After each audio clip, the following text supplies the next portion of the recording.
All right, we got the whole squad here. Kirk, Jack, Bracken. What's up, fellas? Today we're here to talk about Utah. So watching this race, you guys did a great job. First of all, I'll give yourselves an applause. You guys were so good on the coverage, and it actually You feeling a little left out, Rich? It's okay if you are. Oh, I'm definitely feeling left out. Okay. Yeah, 1 out of 4. Yeah, I took that personally. Yeah, should. We gotta find a way to get you a rabbit. With that facial hair, it looks like you're starting to not even take care of yourself. You must be hitting rock bottom here. It's all off the deep end after I didn't catch that invite. The whole team on the invite. It's all downhill. But this race is awesome, man. I mean, it's great to watch. I don't necessarily I wouldn't have loved racing it, I don't think, but there's so much that happens in these. Like the up front, it seemed like there were a couple surprises on the men's side, at least, but there was some great battles and kind of mixing up in the middle because there's just like these there's crazy climbs and descents. There's runnable climbs and descents, the dry climate, the heat. It's all crazy. So fantasy update, Jack, you won. Destroyed, not the case. I redid the scoring today, and Brett Hale must have got a big penalty because he was like 17th all of a sudden. Really? Yeah. I thought Ryland ended up getting a penalty. He did. Okay. But I still won, right? You still won. Double win. Okay. 37 to 44 to 48. I have 44, puts me in first place all by myself. KB, you guys were terrible. It's unacceptable. Can I point something out, though, please? Yes. Because I have nothing. So please stand up for the team. I'm speaking on my behalf, Bracken. You're solo here. I kicked all of your butts in the Yancey Camp prediction contest. That's so true. The brainchild, I was number 8 this week. So the brainchild of the group was me. I think you just swayed me into dark territory, Bracken, this last week. I'm turning. That's not what I thought was about to happen. I'm totally joking. All right, let's get to the picks. Let's get to the picks and find out who failed who. Let me add to that, Kirk. Like 11:30 at night, we got back to our hotel super late with Steve and everyone. And he's like, "Oh, Tyler Veerman just posted a story saying that he's stuck at the airport and not going to get into like 1." So I took him off my top 5 and then swapped in Ryland, who ended up can't tinker. He got that penalty, and I would have finished 6th if I went with my gut. But you officially beat me and Rich as well. But I was bummed that I didn't get that I didn't go with my gut and trust Tyler. What percentage of because I did okay. I was like in the 40s or something like that. That's not terrible. No. How many do you think of like the top people of the top 50 in that prediction contest listen to Race Brain? 95%? 98%? I would probably as close to 100 as you can get without being 100. Yeah. I think so too. So today I want to talk about some of the top performers. We're going to pitch it around. We're going to give out top performers on the men's and women's side. And so let's start on the women's. Wait, do we have a list of results? I'm out here on anniversary honeymoon here. You think I did any prep work for this? The race? You were locked in. It's a blank. I was just in professional mode, Rich. And then you left professional mode then and brought what you got going on now. All right. I'm going to have to pull up results. Let me go last. Yeah. Jack, who do you got on the women's side as your standout performer of Utah? Standout performer. I mean, are we counting Emma? Because you can count Emma, of course. Okay. Yeah, she crushed because I thought this was more of a we know who did well. Who kind of overperformed. We expected her to win. We all said she'd win by greater than 10 minutes. So I took the under. You did. You went under? I did. That's lost. That's why I didn't go 2-0. But yeah, I think without question she had the most impressive performance out there. Like I'm sure watching the video, it didn't look as steep and nasty as that. That terrain was so hard to run on for a good portion of it. And she caught the men's field by mile 1.5 to 2. She caught a bunch of people who have 10 plus career elite podiums. And she was just talking and going casual. I felt like I was racing up the incline, trying to stay with her. My heart rate was in the high 160s. And I was kind of pumped that I stayed with her for about 20 minutes in a row on the climb. But I would have tapped out after that. She was just so just smooth and impressive to watch in person.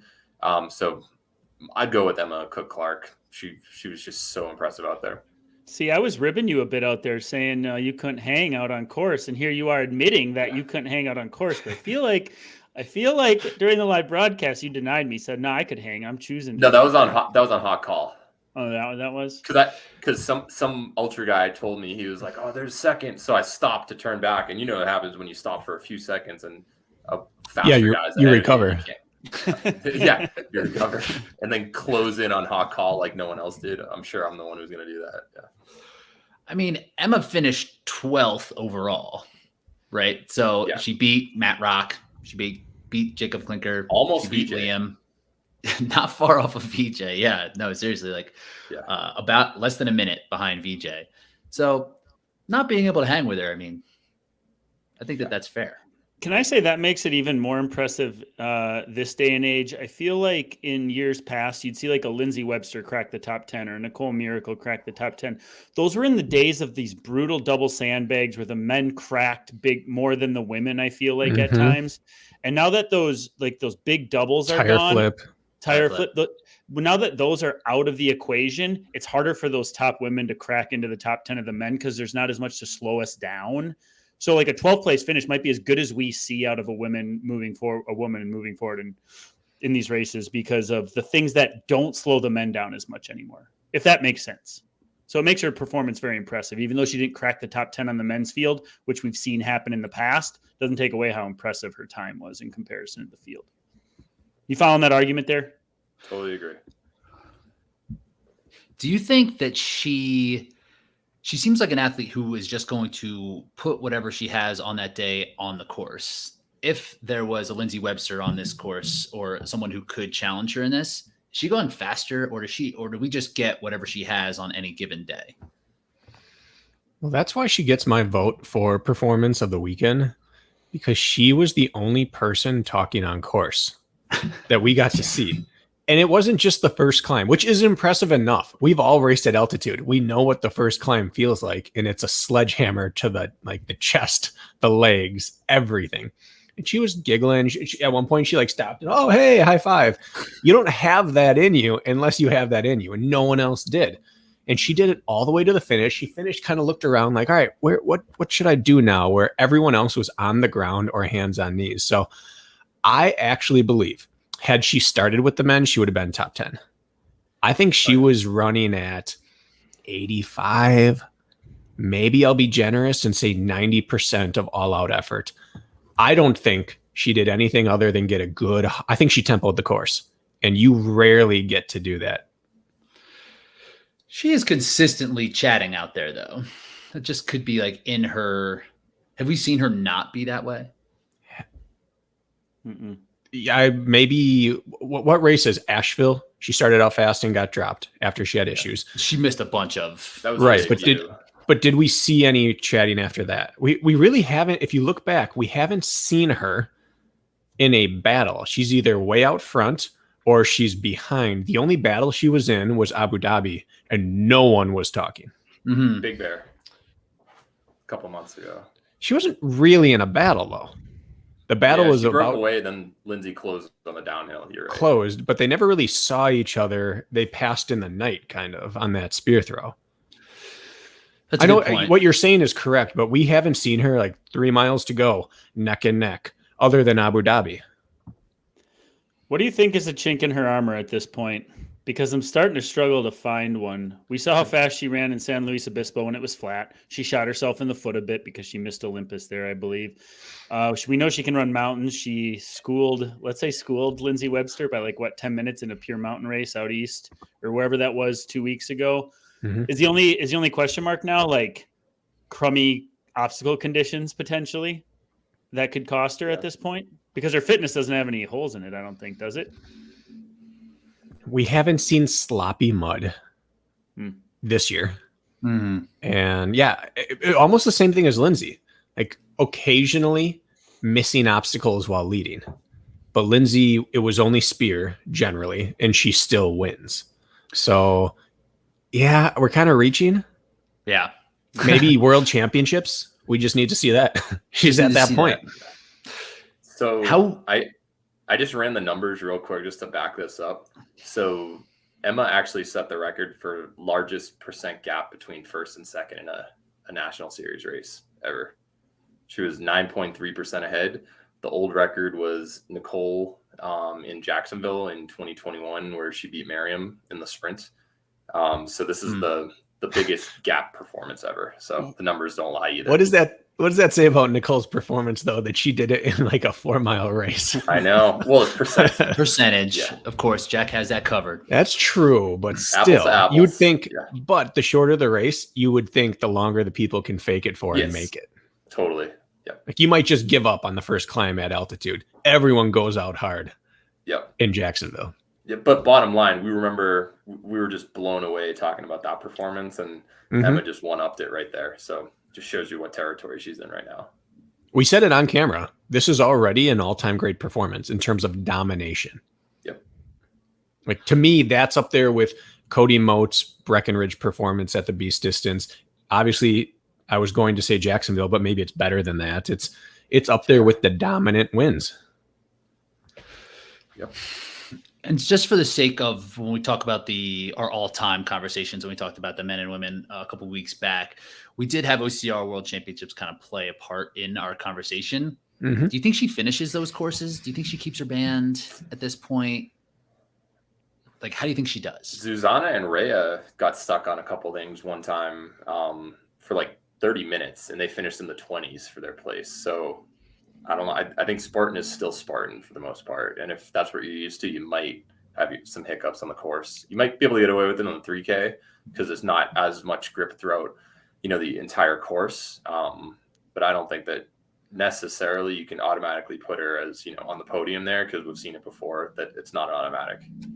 I think we've seen a pretty steep learning curve out of Emma up to this point. She came out early. She failed a bunch of crap. She came back, still failed a few things. Now she's come back and got it unlocked. I think like her fitness warrants potentially winning, but I think she'd have to have a sacrificial year or two before I think we see her crack a podium there.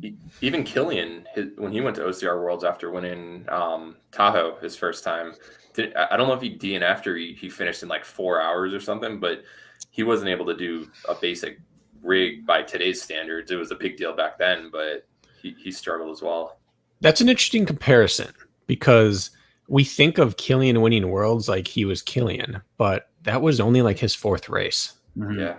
And Spartan, for all the things it is, it's not grip intensive. You might have a tricky rig and you have twister, but once you learn how to swing twister, it's not a grip exercise anymore. And so he was probably the rawest world champion we've seen since the first or second world championship held by Spartan. And OCR Worlds is a kind of a funny animal because if we look back at Cody and Hobie, who would we say is the mountain runner and who is the all-around obstacle racer? You would probably say Hobie is the much better obstacler, as would I. But who finished better at OCR Worlds that year? Cody made the podium. Hobie didn't. Yeah. And it was a different course than it is now. But we've seen some people who you wouldn't say are obstacle specialists do very well at OCR Worlds. And then we've seen some people who are traditionally, we think of them as really good on obstacles, and they struggle or don't do well. So I find that OCR Worlds is the single hardest race to predict out of any race on the calendar. I'd rather have World's Toughest or 24-Hour Ultra than OCR Worlds to try to predict outside of Lindsay, John, Ryan. Yeah, so it'd be interesting to see because, yeah, you're right. Even like a John, like how much is he practicing obstacles? Right, he's just the none most right now. Fit, right, so maybe she would be on the podium. Who knows? In being able to break through. It's supposed to be nasty this year, though. The inside information is that it is going to be tougher than last year, and I don't think anyone would say that last year's course was easy or even medium.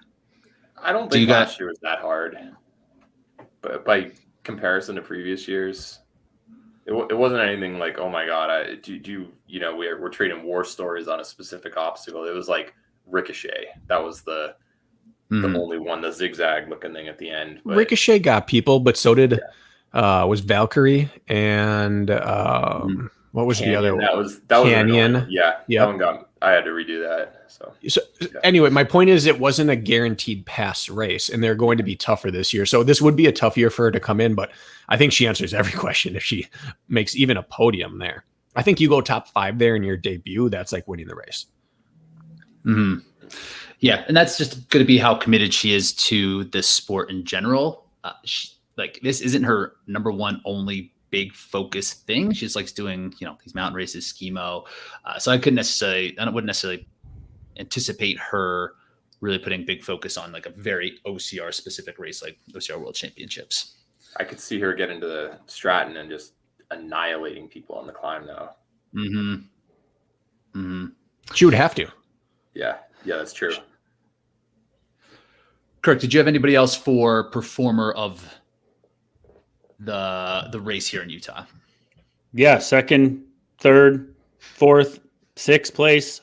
Yeah, all of those women really impressed me, to be honest. I mean, Jamie Brusa was not on my radar even a little bit, to be honest, as far as like top 5 potential in a race like this. And even after burpees, she came off of those in like 5th place after not getting the 8-foot wall. So Jamie Brusa like scored some major street credit in my eyes. I don't know where she finished. 90 burpees. Okay, so Jamie Brusa, like, you are on my radar. Like, very impressed with her. And then it was just like we finally got those Spartan battles of old. Like, I haven't seen a fire in Rhea Kobel's eyes, if I'm being honest, like in a course like this. I can't remember since maybe 2018. And here I was out there watching her like run with power, run with purpose, not just going out there and doing the Rhea chop, right? The perfect little economic gait. She was like sinking her teeth and racing hard at the end. And then you have Rose, who it's like she could have one leg cut off and she'd still find a way to cross the finish line on the podium. And then Chris going out too hard, going back through the field, and then again pounding home, proving us once again that she's an animal. Like, and then I don't want to discredit Alex Walker, who took 5th. Like, I think she had a tough day and she grinded that out and she should be happy with it. But like, honestly, I was impressed with every single one of those women. All stepped up to the plate and raced better, I think, than they have at any point up to this year, other than maybe Chris. But anyways, yes, there's a lot to talk about, in my opinion. As the camera person following that battle that you were just describing, the 2 through 4 battle, I remember when Rose, then 10 seconds later, Rhea went through the barbed wire just before the long descent was happening, and I went to go with them, and then I turned back because someone was like, and there's Chris coming down, and she entered that like 2 minutes behind. I'm like, I don't know. I just don't think there's a way she's going to catch them. And I'm like, I'm just going to stick with her just in case. And I'm glad I did, because eventually all 3 of them were at the rope climb within a single camera frame right there. And I was like, oh man, this is going down. And then I went with Rhea and Rose. Chris, I left her, went with Rhea and Rose. And I was very impressed with Rhea's descending. Like, she was actually attacking it. And in the past, everyone, and I've run with her on some trails before as well, and she's usually a little bit more tentative on nasty stuff, but there were a couple moments where I think it just clicked in her head. She's like, I just have to risk it and just go for it. And she just made a couple of decisive moves, and that to me was like, just the light bulb went off that she can do it. So I think going forward, she's not going to be as afraid, and maybe she's been practicing that beforehand, because clearly she crushed it during the race. But I saw a different descending ability of Rhea than in the past. And then Chris comes, after rolling her ankle a couple times on the downhill and joins them all right near the bucket or the sandbag, I forget. And I was just like, this is just incredible to watch. And then my phone died. So basically that's why he lost me towards the end, and a couple other people picked up. But it was so fun to watch. And I agree. All those 2 to 5, 2 to 6, it was just, it felt like a real race that you wanted to, you didn't know if you wanted to look at the leader or that battle or the battle after that. It was just so much action. Yeah. To touch on Rhea real quick, like, I think in the last 3 years, if I were to predict, like, I feel like when Rhea starts, like, she is going to run the race. Rhea's going to race. Like, she'd run the exact same time, whether there was competition around there or it was a time trial. Like, Rhea would just go out, do her thing, disregard all the competition, and Rhea's going to finish where Rhea's going to finish, right? She's just going to run her own race, so to speak. The first time where I feel like she hasn't done that in as long as I can remember. Like, she went out and actually raced. And I could be wrong. Rhea, you can chime in on this, but like exactly what you said, Jack, I was like, dang, this girl's like, she's going for it. I thought that was fun to see. Yeah. And historically, there's a rule in OCR. In the second half of a race, if you move past someone, that's it. Like who's moving is moving and who isn't. And it doesn't come back because people get out and then they just slowly die to the finish. And it's who die. And on these big mountain beasts, especially at altitude, very few people are moving big positions. This felt like a heavyweight fight. It was like a Rocky movie. It just kept going back. One pass back. How many times do you think Rose and Rhea passed each other on course?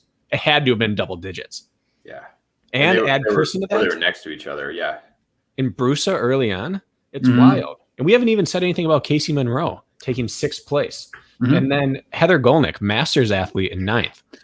That's she outkicked her coverage there too. There was the entire women's race was an impressive race. Like you have said, it was a real race. It wasn't a formality after the 10-minute mark, other than for first.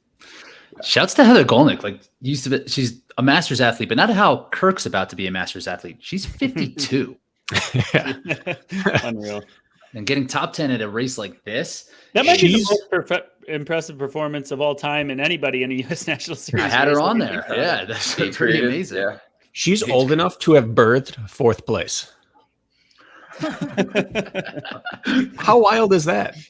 Like, could you imagine racing your child at a National Series event and both going top 10? Hobie and Hawk situation. Yeah. It hasn't happened though. Hasn't happened. Is there any man, 52 Heather Golnick is there any single man in any endurance sport right now that you can think of that could crack a top 10 in a U.S. men's National Series race, even after getting a little tenureship and figuring it out? Like, let's even go outside of OCR.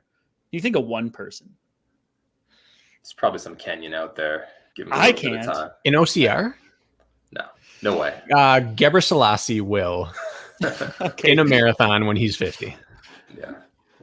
I find the greatest endurance athlete of all time, basically to find somebody to crack the top 10 in the U.S. National Series. Maybe someone like you're talking National Series, but I was thinking in the endurance world, maybe in like a Appalachian Trail multi-day ultra type of thing, you could hang on a little bit, but that's about it. Yeah, something like an adventure race that's someone gets lost. Who is the oldest competitive man in OCR? Josiah. Yeah, John Clark. How old's John Clark? Oh yeah, almost. But we're maybe, but and this takes nothing away from John or Cole DeRosa. Cole's 50, but top 10 U.S. National Series. Who could pull it off in the sport? Who's the Heather Golnick? Who's the oldest top 10 finisher? It's Josiah or Woods. Yeah, Josiah. Yeah, has Clark pulled off a top 10 at a National Series? Not that I'm aware of. Teens, I believe. But that'd still be in his maybe been younger 12. 40s then. Yeah. So yeah, we're talking a 10-year difference between Heather and the next oldest person to go top 10. So I want to make sure she gets her due credit off what she did in this race. How crazy. Especially since we never saw her on camera. Yeah. She needs some credit. I wanted to ask you about that, Jack, and I know we're going to talk about this a little bit today, but you always get comments like, I want to see the back half of the top 10 and I want to see the other battles going on because we all have people we want to root for. Logistically, now that you've been out on course a few times, is it just impossible unless you have like an exponential number of rabbits to get eyes on stuff like 5th through 10th with any consistency? The hardest part for me was I found out that Killian got hurt when David Magida said it. So I was like, oh crap, now I'm going to need to do a balancing act the rest of the race.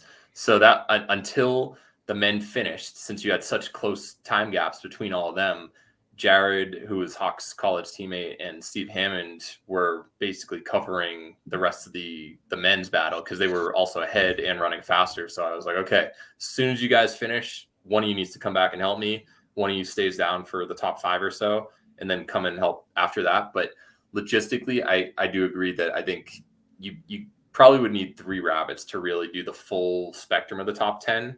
But the real battle, you needed someone on Emma. No one else was on Emma. Yeah, I know, Rich. And then 2 to 5, that was or 2 to 4 for the most part was the real battle.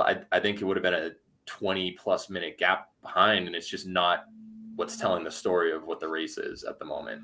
So I think we kind of captured the right amount of first place, give her dues, but also show the story behind her.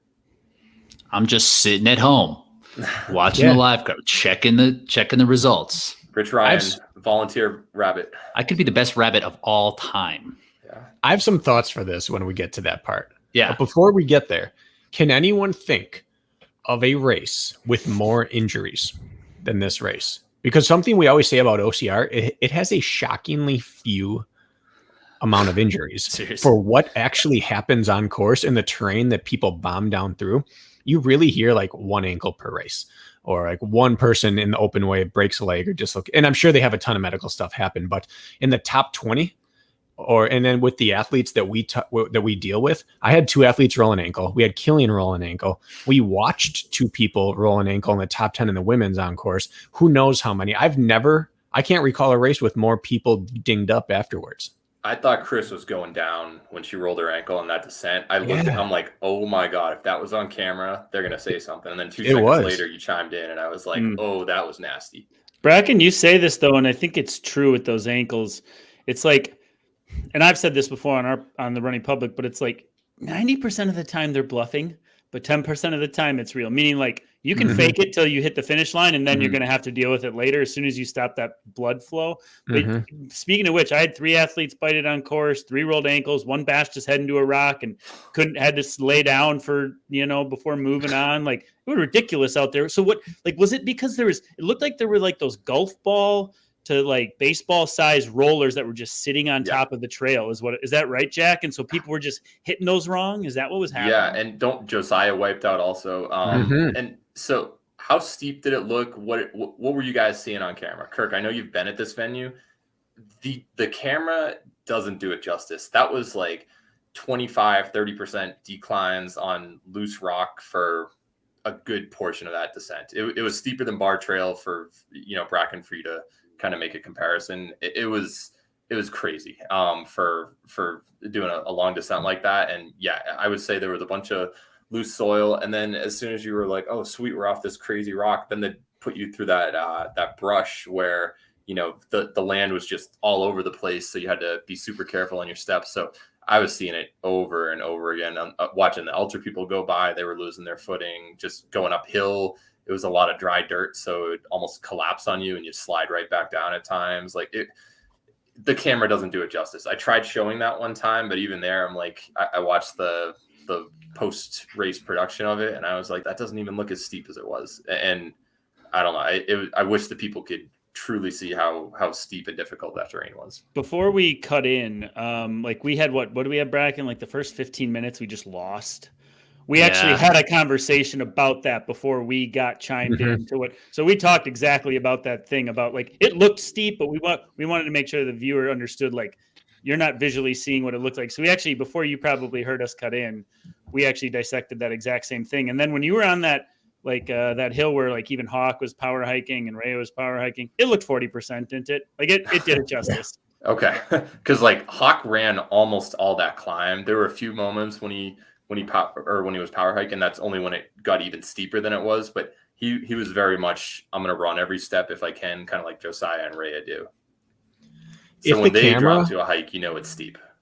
If the camera adds 10 pounds, it also subtracts 10% on any hill. Yeah. It just doesn't do it justice. But at one point we saw an ultra beaster bear crawling. And for a second there, you got a glimpse at that looked like you were climbing up a ladder. Yeah. And then, just the speed at which they're running also, like on some of the descents, I was like, oh, it doesn't look like they're cruising. And I look down and Chris Roblowski's going like 5:35 pace on this loose soil. I'm like, she's moving. Like people aren't going to realize this, but we are flying right now on this technical terrain. Jack, what happened to your audio the back half, by the way? I couldn't tell you. I know that, or actually I have an idea. My right earbud fell out and then my left, I had to use the left one later on. But I could hear you guys the entire time. I don't know why the microphone wasn't working. Mm-hmm. The missed spear at the end was unfortunate. That was like the missed spears at the end. You mean the missed spears? Yeah, it's like okay, Rhea and Chris legitimately next to each other, and then cut. And then Rose hits hers, and it's like the Sopranos. That was very Soprano-esque. So bad. But Rose hit that spear. She doesn't always. And fast. Yeah, I almost thought we glitched 10 seconds. 10, try 30. Yeah. Oh, yeah. We talked before the race that one thing, and we talked after Mexico and after Big Bear, that Spartan, the biggest challenge, Kirk, you made a big expose about this, that the biggest thing Spartan can do is the course. Their terrain is their calling card. And I feel like we got that. This was a 2012 course. From watching the other Utah streams and remembering back to chatting with athletes before it, the complaint was it's just so runnable. We can't stay with some of these people on the downhill. It was first half runnable, second half a little bit more steep. Everything was nasty. I was blown away with what they were choosing to do with the route on the course. And it blew people up. Like even just watching it and like following the live results, seeing where people were during the race, the people who we had like drafted, like things were all shuffled in the mid and back packet because people go out there and it's hard with the heat too. This is a brutal Spartan course. Bracken and Kirk, while you guys were announcing, were you kind of like, oh crap, there goes someone on my team. I hope they do better. Like, were you secretly trying to hold that back? Like, because there were a couple times when I was like, oh, come on, Hawk, you got to hold this. You got to get me that 1 point. But I didn't say it out loud. That's all I do. No. Yeah, maybe we're that's not why I can't be petty on like that. We're not petty like that, Jack. Of course not, yeah. So Emma Cook-Clark seems like she had a historic performance. So for first place votes, I feel like I would give that to her. I think Rose's performance was super gutty, really putting it out there. Also a Masters athlete now. One thing on Rose, since you mentioned she just kind of gripped it and ripped it like right away. If there was ever a time to take your time, wouldn't it have been this one when the two women in front of her missed burpees? Like, why would you rush it this She didn't know they were there because they were on the penalty loop. So she couldn't see them. Gotcha. Sidebar conversation. What are you thinking? We could drag this one out, but let's not. What are you thinking if you're Lindsay Webster right now? Like, what is in Lindsay's head sitting at home watching this, not being out there? Maybe she's already come to terms with how good Emma is based on them going head to head, but what's going through Lindsay Webster's mind seeing this? What do you guys think? She probably already knows how good Emma is realistically. Like I think that she would admit deep down that she probably would have lost Big Bear if Emma didn't end up missing the spear right there. She just lost head to head by 10 minutes in a very difficult mountain course. I think Lindsay's probably like, all right, as long as she doesn't figure out obstacles, I've still got a chance. But I think she's probably going to have to do the closing act for the most part in races going forward. I'm going to actually say that she is one of the rare athletes who does not care. That's what I think too. I don't think she's worried. They seem like buddies. It'd be like if one of you guys beat me on course. The only thing I could be mad about is that I didn't win. I'd be pumped for you guys. You know, that I think that's how she is. And she still, if I am her, I still know that I am going to take serious time on the descents, and every single race finishes downhill. We have never had an uphill finish, which means she always has the final say.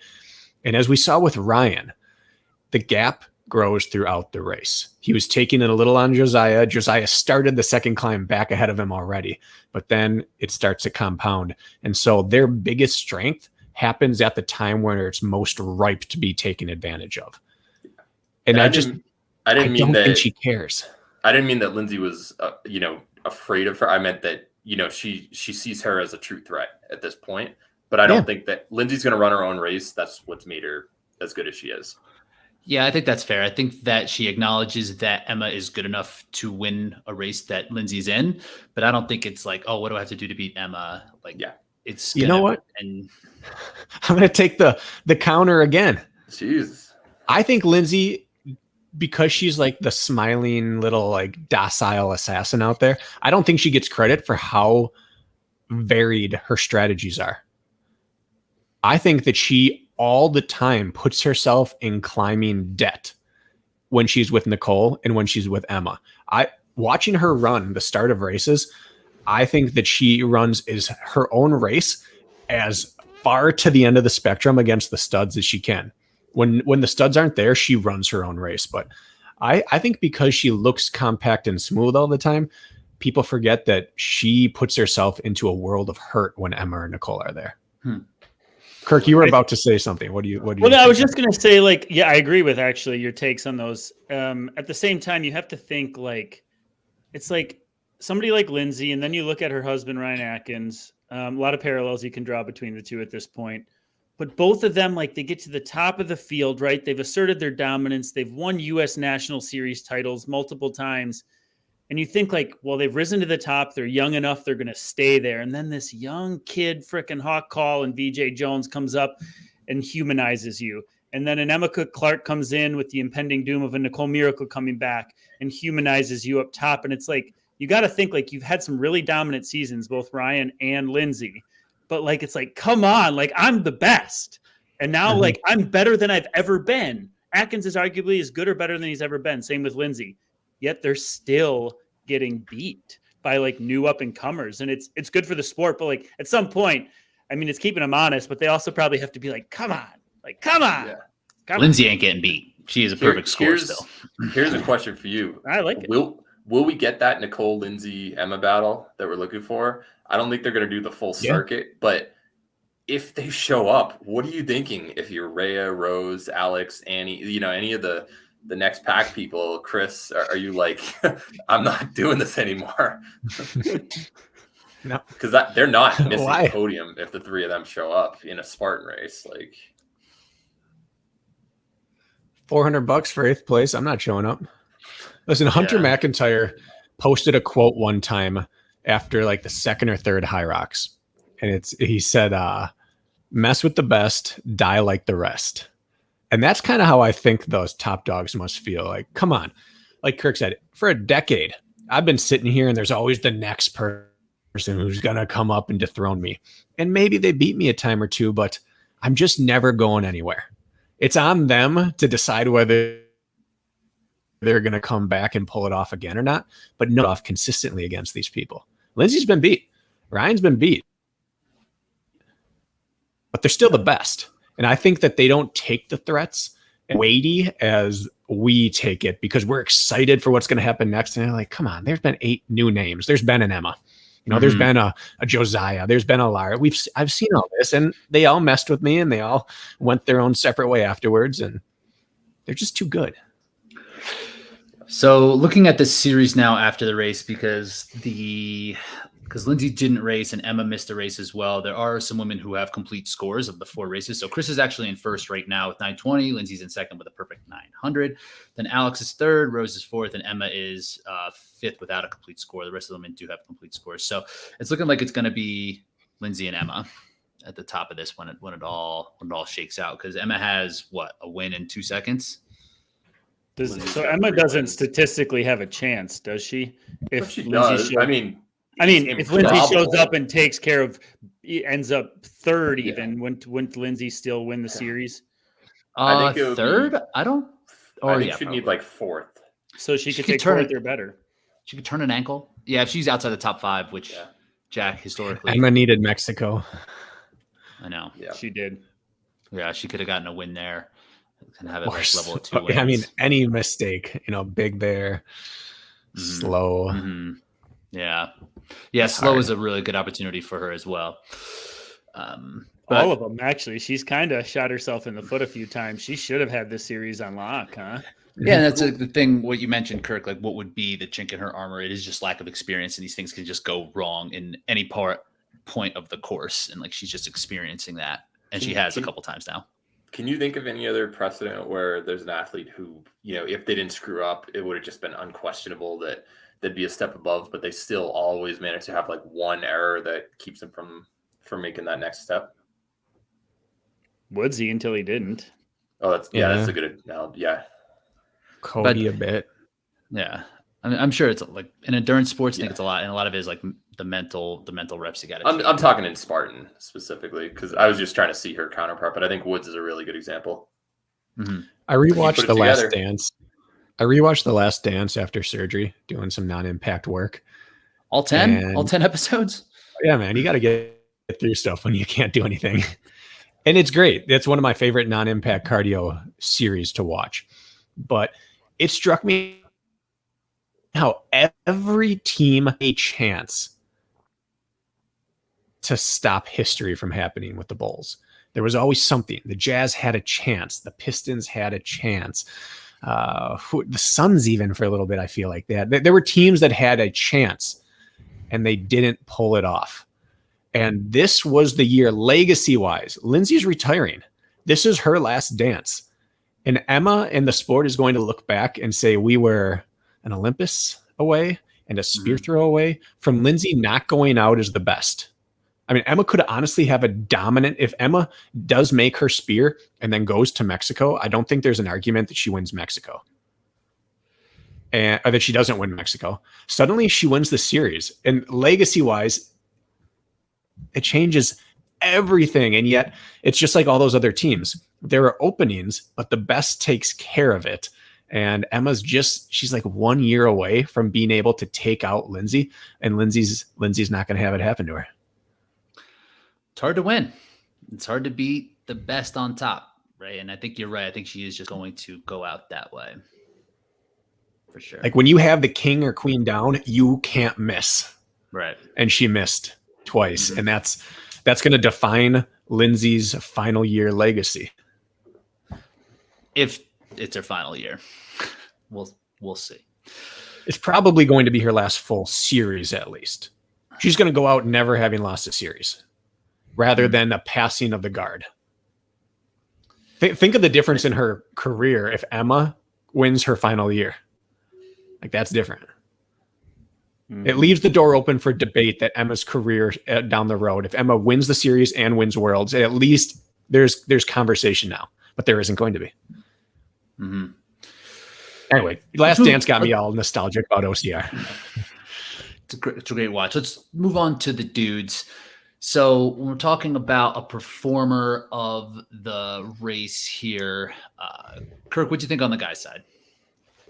I mean, I'm gonna take the cheap answer, but it's the right answer. It's Hawk showing up and taking care of business. I mean, I'm impressed with that young man for the fact that he went out and repeated history, which didn't work out for him last year by going out hard and grabbing the race by the balls, and then having a few stumbles earlier in this year. In the fact where we thought Hawk might just blow onto the scene and win everything, right? He ran his first U.S. National Series race last year in Utah, took third, led the whole thing, got nipped, and then we thought, okay, he's going to come out in San Luis Obispo and win, or he's going to go to Big Bear and win. At least I thought like that was a real chance. His sophomore year against the big boys, like that's generally a good year when you're as talented as he is, and he didn't land on a podium yet. So then for him to go out and just grab the race by the balls once again and be like, I don't care. That was impressive. Like there's a lot of ways you can win. The only way you can really win with an exclamation point in that men's field is lead from start to finish. And he won with an exclamation point. So that's my big winner. Did you guys on the live broadcast see the men take off, or was that cut off from your view? No, the first thing we could see was, I believe it was somewhere in the first climb. Okay. Or maybe it was the first descent. I was specifically at Kirk and Bracken. Like, did you see him take off? And within 100 meters, he already had a 15-meter gap on everybody. Mm-hmm. Oh, wow. He took I it was like, this is a 400-meter really repeat pace right here. Like, this guy's flying. It was my single most frustrating point was that we missed the first 5 minutes because it was maybe 10 minutes. It was such good coverage of the first climb, and it was impressive looking running, and we didn't get to show that to people. So this is something that I was thinking about because the Hawks.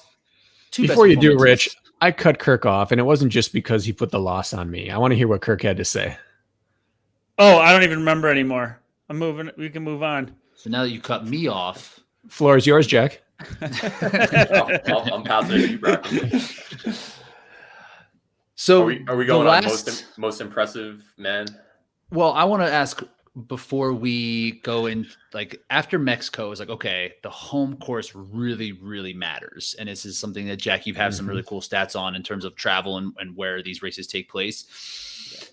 Can we put that for this race as well for Hawk? Like, okay, this is his home turf. Is it that important that even within the domestic races that we're going to see the athletes who have more experience on the terrain come out on top at this point?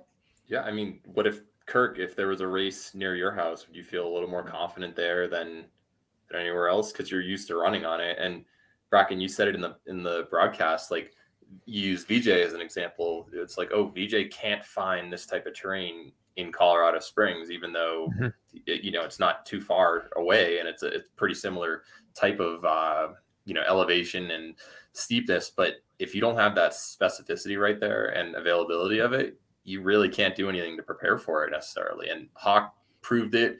Rylan was running amazingly early on. We saw that he puked a couple times, and I think that the wheels just kind of fell off from him, but he was still running a really good race for most of this race. And yeah, home field's the real deal. Saw it in Abu Dhabi, you saw it in Mexico, saw it again here. You saw it last year in Utah as well with the same people. So I buy in. And you don't have to hop on a flight. You don't have to get up extra early for that flight the day before. What was that, Bracken? You would know the answer to this. The Tour de France team, where really they didn't improve much about their training, but what did they do? They made every stop they had their own pillow and the bed, just like they did at home. They had the exact foods that they requested specifically that they would have eaten at home, and all they did was take care of the little things to make them feel like they weren't on the road, right? And it was like, what kind of mattress do you need? And they smashed because they just endured, right? They were comfortable and in their own environment. And I feel like when you don't have to hop on a flight, when you can drive to the start line, makes a big, big difference. Yeah.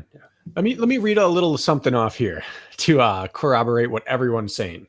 Men's field, first place, Utah. Third place, Colorado. Fourth place, Colorado. Fifth place, Utah. Women's field, second place, Colorado. Third place, Colorado. Fourth place, Colorado. Now, Colorado is not Utah, but if you had to pick a state that would be most similar to Utah, pretty close. Hard dry mountains, high altitude, low humidity. The people who were used to it were used to it. And did you see that Camacho showed up and raced? He did. Yep. What did he take, Jack? He was 20th or so. Yeah. What was he in Mexico? 7th. Yep. So and he was 20th or so in Big Bear as well, and 20 something in San Luis Obispo. So, yep, home turf.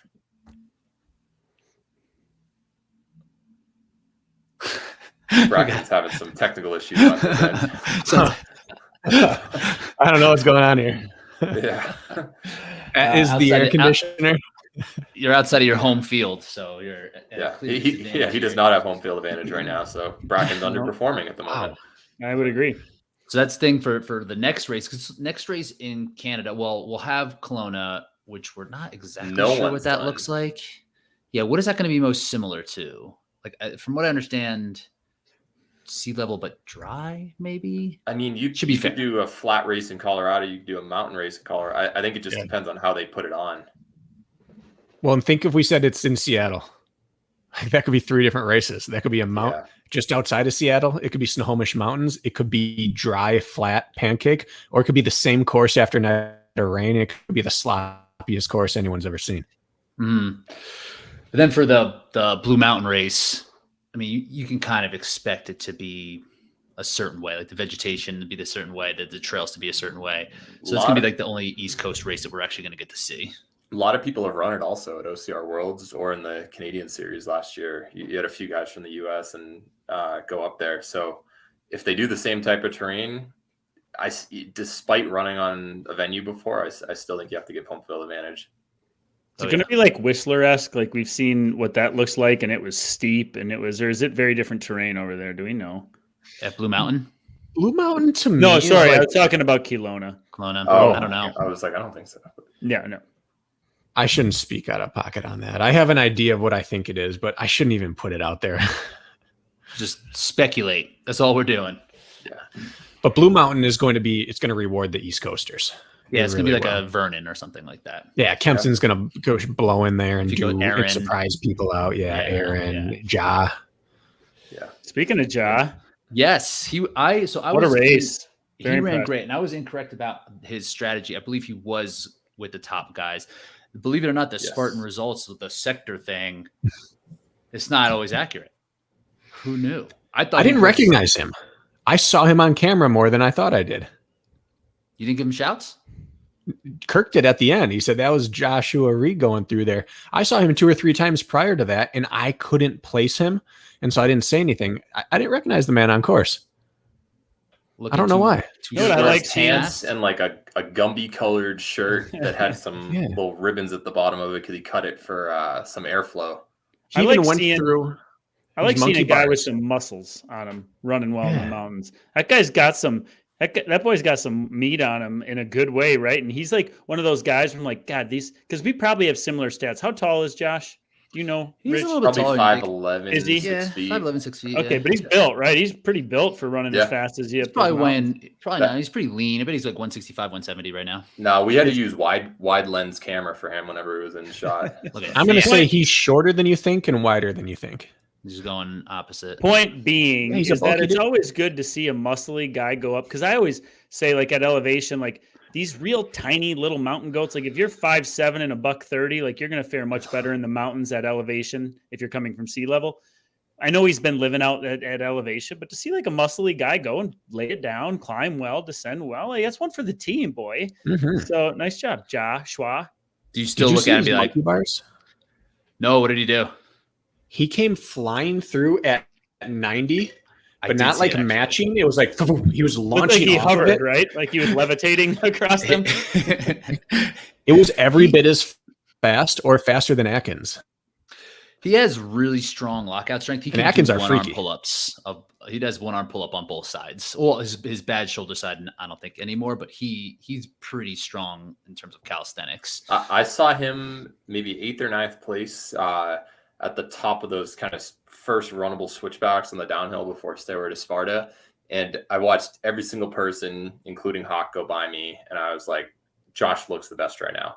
And I saw maybe 3 minute, 2 to 3 minute gap, it looked like, between him and 5th, 6th place and 7th ahead of. I was like, he's going to catch at least 2 of these people. So I thought he was going to finish 6th. I think technically he crossed the line in 6th, and then Rylan got a burpee penalty. He was only a couple seconds behind him, but without question, Josh looked the best on the course for that long descent heading into it. Where did Rylan get a burpee penalty? Because I thought the spear was a penalty loop. He alluded to a set of burpees at some point, and I don't know where it was from. Twister, maybe? Did he miss an obstacle? And He did. He had to have. At some That's point. crazy. That is crazy. And still finished, crossed the line in 5th. Yeah. Wow. I mean, you guys saw It the video on his helps IG explain. story, right? I mean, he stopped and Puking. yacked on video. I didn't see that. I didn't see it either. Yeah, so he just posted this morning, like his buddy took his mountain bike up there and was like cheering him on at probably I don't know who, but he alluded to throwing up a couple times, and you could tell, like, I mean, he pulled off, yacked to the right. They're like, dude, are you okay? And the guy still took 5th place with two failures. That's incredible. Yeah. He running up that slight decline towards the end of the race looked exactly how you feel when you have completely cracked and there is no power left anywhere in your body. And to see that happen at the end of a national series or a North American series race, it was so like heart-wrenching for me to watch him. He couldn't even stand up straight. He had just all his energy was into moving 1 foot forward and like in quicksand. It was so visually painful. It was so hard for me to witness that. It was like you see at the end in the triathlon or the Ironman shoot where that person's stumbling the final 50 meters. Oh. And you're like, they're gonna catch her. Oh man, she's screwed, and just stumbling as all these fresher people go by. There just happen to not be enough fresh people nearby, but the same expression. It was just like he sold out, and he is that check is due right now. Respect. What's the point difference between 5th and 6th, right? Because that's where the weightedness of your finish changes. Because that could play in because he's now in 4th in the series behind Batrus. He's about 60 points behind, 70 points behind Batrus. So he's still going to be a tall order to catch him, but it could come down to a podium finish in this national series, that burpee penalty. Yeah. Rich, You said 5th and 6th? Between 5th and 6th, yeah. 204, 192. So it's 12 points from 4 to 5, 5 to 6, 6 to 7, 7 to 8. Yeah, so basically it just goes down through 11. 4th through 11, you lose 12 every spot. All right. Rich, I wanted you to force you to dissect your boy Nick right now. We've seen him now. He came out with a bang. And I would say, what was he, 10th or something? I don't have the results in front of me. Respectable 10th. performance against this field at altitude in the mountains. I'd be satisfied leaving with a 10th if I showed up. I wouldn't be super pumped, but I wouldn't be necessarily like, I shit the bed, right? Mhm. We seen your boy, Nick, have a great first run, sea level, flat. And then we've seen him now go out to the mountains a couple of times, not land on a podium again, which not necessarily we expected. We didn't know what to expect. But what do you make of it now that we've seen him a few times in the mountains? Because we talked about him a lot early, and now we've kind of not. Right. So what do you think? I think a lot of it is just the experience of learning how to even train for these races. It's one thing to kind of go through it and see how it feels, but like learning what it's actually going to feel like on race day is something he's just learning, right? This is his first time going through a full series. This is like his second mountain race ever. The first one was Big Bear.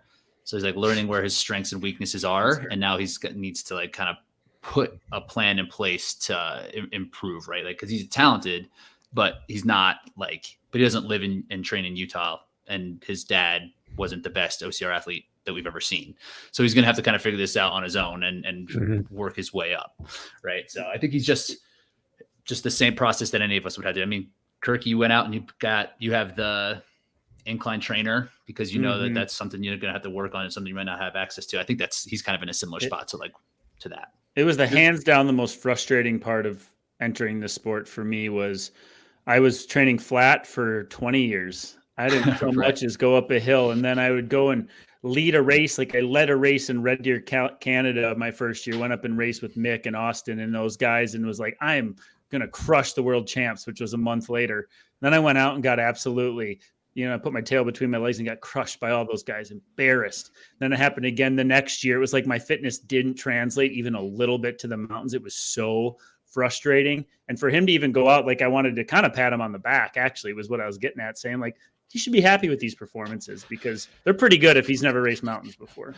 To me, it seems very much like what we saw from VJ for years. And VJ finally, is a mountain runner at this point, but still not fully established, I would say, because he had that blow up in OCR World's 15K. He struggled this past week. I know he was sick leading into the race, but it takes time. And I think this is kind of Nick's learning curve year, just like Emma is still on her learning curve when it comes to some obstacles. I don't think that you can automatically just assert someone on every podium just because they did it to start the year, because everything's just so different terrain-wise. And he's getting that learning out of the way early in his career, right? Where I think a lot of runners come in. I'm similar to you, Kirk, where it's like, I'm just going to out-fitness everybody in the way that I've out-fitnessed people in the past, and it just doesn't work that way. Not even he's learning it right now, which is great. So he's not going to make the same mistakes leading on, and he's young. I think he's like 24, 25. So I think he's in a great spot. I think he just needs to do whatever hair color he had for slow, just instead of a new one every race, just go back to the slow color. I didn't see what he was rocking. Did he change it? He had purple, I think, in Mexico. I'm colorblind, so I couldn't I thought it had like some pinkish blue in there. It looked like cotton candy a little bit, but I might be off slightly. So we mentioned I was just going to say, what do we make of VJ? Do we we mentioned VJ. We haven't put any talked about stock into that, or do we just give him the free pass? I'm giving him the pass. Yeah, he was sick leading into it, but he is in a serious predicament now for Blue Mountain. Now VJ has 1-1-3. Atkins has 1-2-4. There's 7 points separating the two of them, so it's going to come down to because we're going to drop Atkins' 7th and VJ's performance in Utah as well.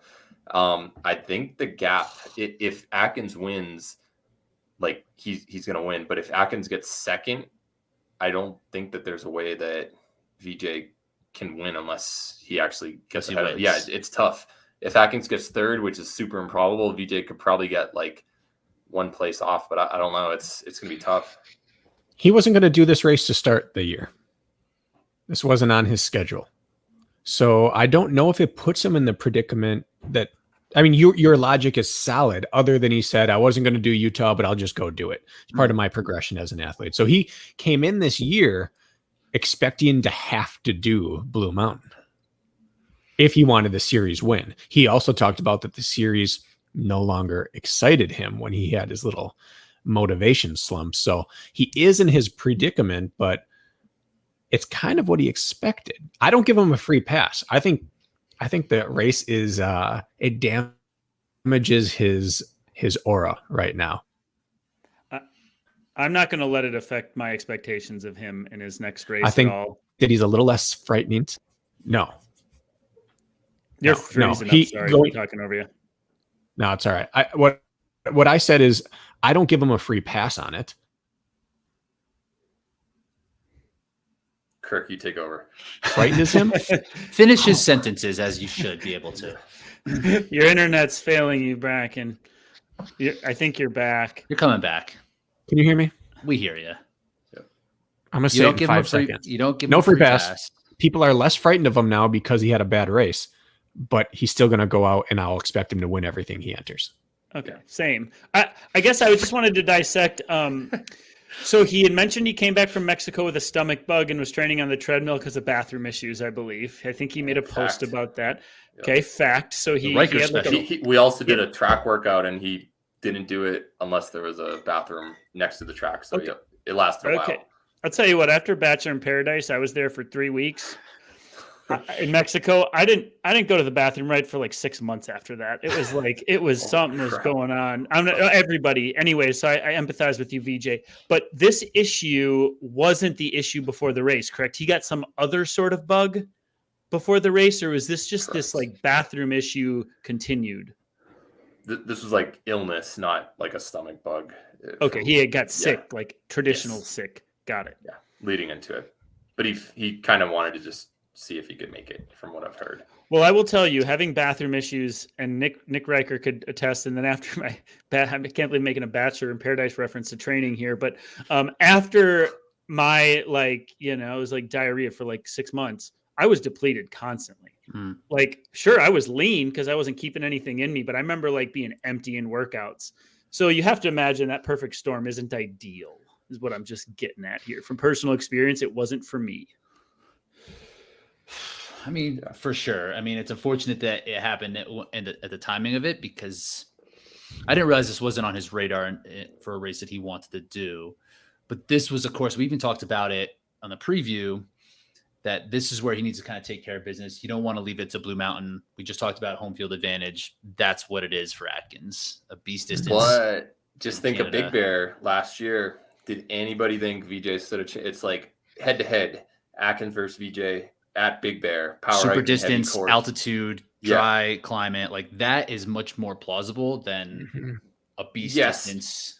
I'm aware of that, but I'm just saying it seemed very unlikely. I think all of us put Atkins to win last year. Look it up. He pulled it off. I could, but I still think Atkins has the edge. He's probably like, sweet, I'm glad that this is literally or essentially in my backyard and on a course he's run plenty of times. But I wouldn't count VJ out yet. Can't. But had that been a 10-mile of old super, I think the odds might be better. But 10K super does not translate to half marathon mountain. I will say this. Would any of you actually go out and race if during your warm-up you stopped and while you're jogging to film a Instagram story of how sick you are? I didn't. It's I just- saw that after the fact. It's like, oh, he this race is already over. This He race is checked over before out. it started. Yeah, I don't know if I would have even run. Watching him go through that water station, was that a helpful effort? We talk about races changing your fitness. Did that help his fitness, and did it help his mind at all to go out there already checking out and then have just a really bad day? I might not have even raced. I would have flown all the way there and not raced rather than post a story about how bad this is about to go. Yeah, you hate to see that. It's just I a don't tough Maybe he way was to banking approach on a some race. people. Maybe he was banking on some people falling apart and him having a decent descent. 'Cause he's Yeah, good just at you it, never but know. You know, like what if they do Utah next year? He didn't do it last year. Maybe he just wanted to get familiar with the terrain, so he's seen it before. I don't know. All I think is Speculate. that it's going to stoke his fire. He's not going to like suddenly not be the racer VJ is. Like, if it comes to Blue Mountain, it's going to just Correct. stoke his fire to prove people wrong. And he has had good performances in West Virginia when he raced the beast there at the last, North American champs. He He raced was the pretty camera well person there. there. And what's that? He was the cameraman for West Virginia last time. Was this I'm talking like 2019. Last time I think he raced there. Yeah. It's 3 years removed from that, and he was what, 4th through 6th somewhere at West Virginia that year.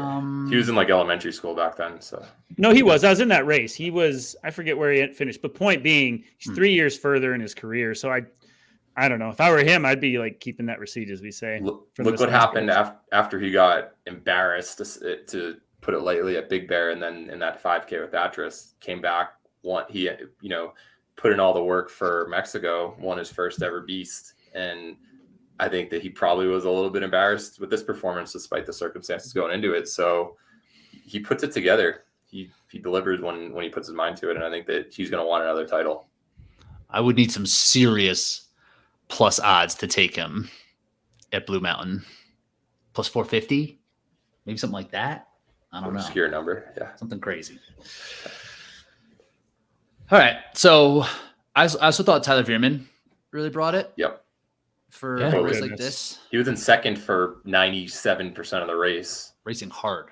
Yeah, and I saw him at the top of that big 2-mile climb right before Olympus, and I looked and I was like, that looks like Tyler's form. There's no way that's him. Like I know how good of an athlete he is, but my thought, since he got in at like 1 a.m. the night before, I was like, he's going to be a little sluggish. And once I saw him, I'm like, wow, this is super impressive. Then I remembered he has that 24-hour ultra experience. And I think that probably he's been in a dark place before in races like that without much sleep. And I think that really paid off for him in this race. Isn't he always goofing up his travel too? Doesn't his you want a recipe? You want a recipe to perform well? You have a flight delayed.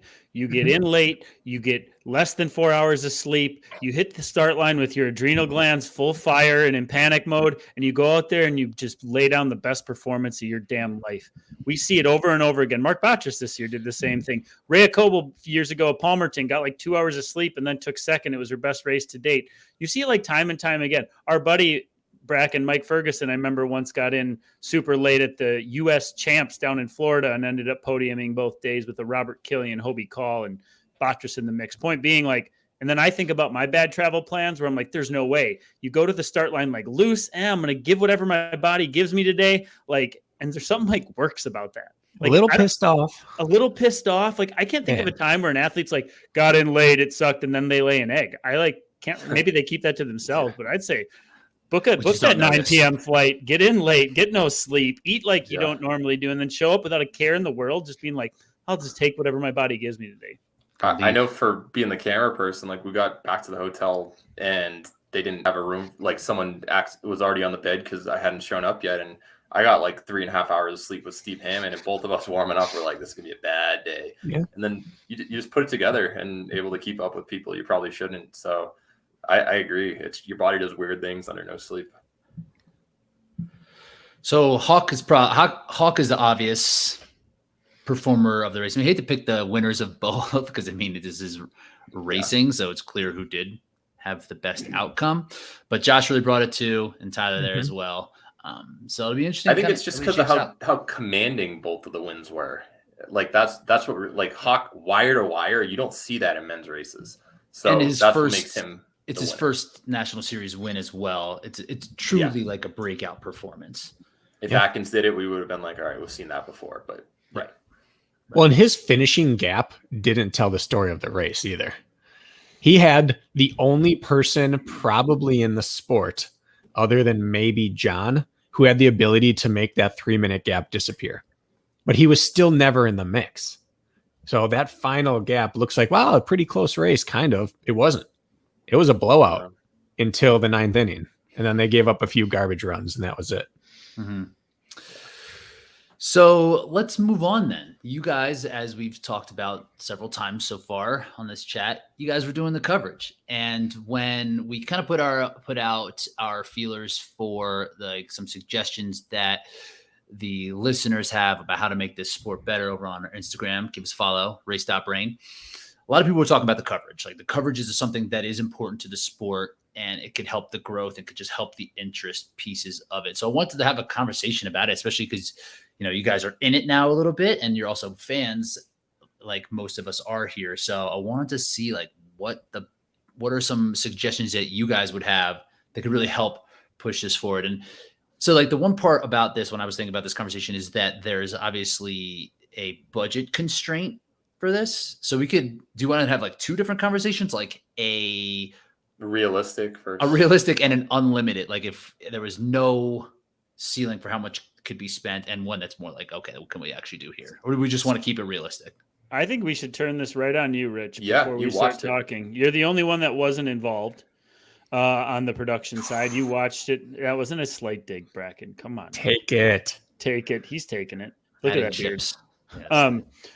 So what did you think? Yeah, let's turn it to you before we get because we have a skewed sense here because we were inside of this all. What did you think? Where were the glaring holes, or what were your first takeaways?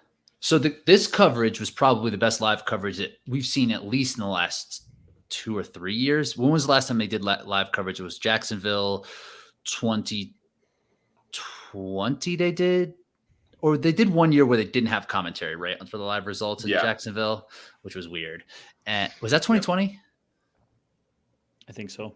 Yeah. Atkins won. Right. Atkins won. Right. Yeah. And it was just like people 2019 Tahoe in the snow, they had full live coverage of that, if I'm not mistaken. It was like a 2.5 hour YouTube video. In general, when they had the live coverage in the past, there's just like a lot of dead time. And there is just like, they're just like panning out, looking at the mountain, and then whoever's talking is talking. This was actually really good. The coverage was great. Like it was clear. Were you guys using GoPros? Phones. They were all phones, really. Some of it seemed a little I borrowed wider. Jason Dupree's phone, and then everyone else, like Killian, had an iPhone X or something like that, and he used his, and we just had him connected to a gimbal.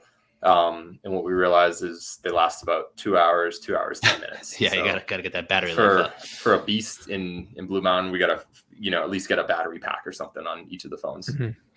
So I really enjoyed it, the way that it looked. It's been better than any live coverage that we've had, and being able to follow the race. I mean, I was kind of in and out on it. I didn't have all that much time to sit there and watch it, but I was able to kind of gather what was happening. So I enjoyed it. But I enjoy the coverage no matter what. I remember last year at Utah where they didn't have any commentary. I was like, oh, this isn't terrible. But realistically, that is pretty terrible. So I was happy with the way that it kind of turned out. The 3 men in the booth, it seemed like one too many. What do you guys think about that? Well, if we didn't have a 3-second delay, which was on our end, so we didn't know when the other person was talking until 3 seconds after they started. That caused the talking over each other. If it was two of us in the booth, it would have negated that problem right away because it would have been a back and forth.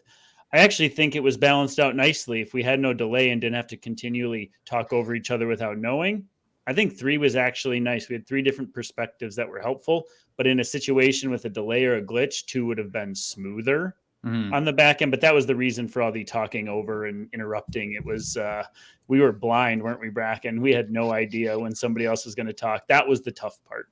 Yeah.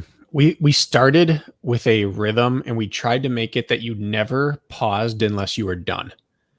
And we had a rhythm where it was David and then me and then David and then Kirk. Dave, me, Dave, Kirk. And if you paused, the next person up. And once that rhythm got broken, and once we disconnected for the first time and came back in, we got booted numbers of times. So we had to get booted out, come back in. You didn't know this. So like one person would just be gone all of a sudden or frozen. You'd wait for them to talk and they wouldn't be there. That was, technology, but continue. Sorry. And so sometimes it felt like it was more like a second, and sometimes it was 3. And it didn't help if you were doing like a hand signal, because your hand signal wouldn't come up for 3 seconds. So like when I talked, it would be like this on my end. I'd see this. I'm talking. And then my lips start moving. And it was really tough. So I came in thinking 3 was too many. And when it worked, I was glad for both of them, because I would get to one track on how I want to talk about it. And Kirk sees a lot of what I see, but he sees it and talks about it differently. And so I was always happy when Kirk talked, because I would have still been talking about it in the same way, and he talked about the same thing differently. And David really enjoys playing the role of, let's take us in and out, and he has a bit of an announcer voice, and we don't have that. We have a conversational tone. And so I thought the mix actually was better than I would have anticipated, but the delay, like Kirk said, was very difficult to deal with it as it went on. I don't believe our delays were the same. I think Dave's delay was shorter than mine. Kirk had the worst delay. from what it sounded like. I did. Yeah. Were you getting a delay from Jack's camera to your screen, or was that a delay as well? Not that I'm picking up. I will say actually, which is interesting, because Jess was in the other room. She can hear me in the office talking, and by the time you saw it on YouTube, it was like a 7 to 10 minute delay from she's like 7 to 10 seconds. She'd like hear me talking, going, and then she'd be like, so she just have like this weird echo 7 to 10 minutes behind. But that's probably common, I would assume, like a delay to when it's getting to the screen. But yeah, I would say that Megiddo is a really good facilitator, where he does the play-by-play and then knows it's like, all right, here's a good time to have someone give some insight on the scenario. Bracken, it seemed like you did a lot more of the describing the situation and what's going on with the athletes that time. And Kurt did the same, but he asked it as a question back at you and David Bracken. Mm-hmm. And then you guys kind of chimed in. So you were right where you guys kind of attacked it just differently. That was how I picked up on it. So that's one part of it, is the delay, right? And then the coverage that we've seen in the past. It would have been night and day without the delay. If you guys were all in the same room, like, or two of you in the same room and then one of you. Yeah, that would have been great. So more on site. That's one thing that we could kind of have everybody on site would be a better product, most likely. In the same room. We don't even have to be on site, because on site has weaker Wi-Fi than any of us have. Yeah. They were lucky that like this venue had, those cell phone towers that are covered in fake looking trees. They were everywhere here. So I don't think we're going to get this lucky in terms of pretty good reception and stuff at most mountain venues. So that's one thing that could be cleared up. And how did it, and that's one thing with the coverage that, say Savage, not picking on the Savage coverage at all, but like it's choppy, right? When you're there, it's hard to follow. This wasn't that. I expected it to be more like that, but it was very clear. Is that simply a cell phone reception and just a venue byproduct, or is there something that you can do in the production itself that helps it become more clear? So we use a different using phones, so that's all that I know. If you had good cell phone service, which you did, except when you went in the canyons and the roads leading up to it, I think it was just a product of where there were cell towers nearby of the venue. Yeah, that's half of it. The other half is that Jason Dupree's on the back end, and he uses a different program where he can. The layman's term is like he's in charge of all the spigots of water, and he can open up and squeeze down water to send it where it's needed.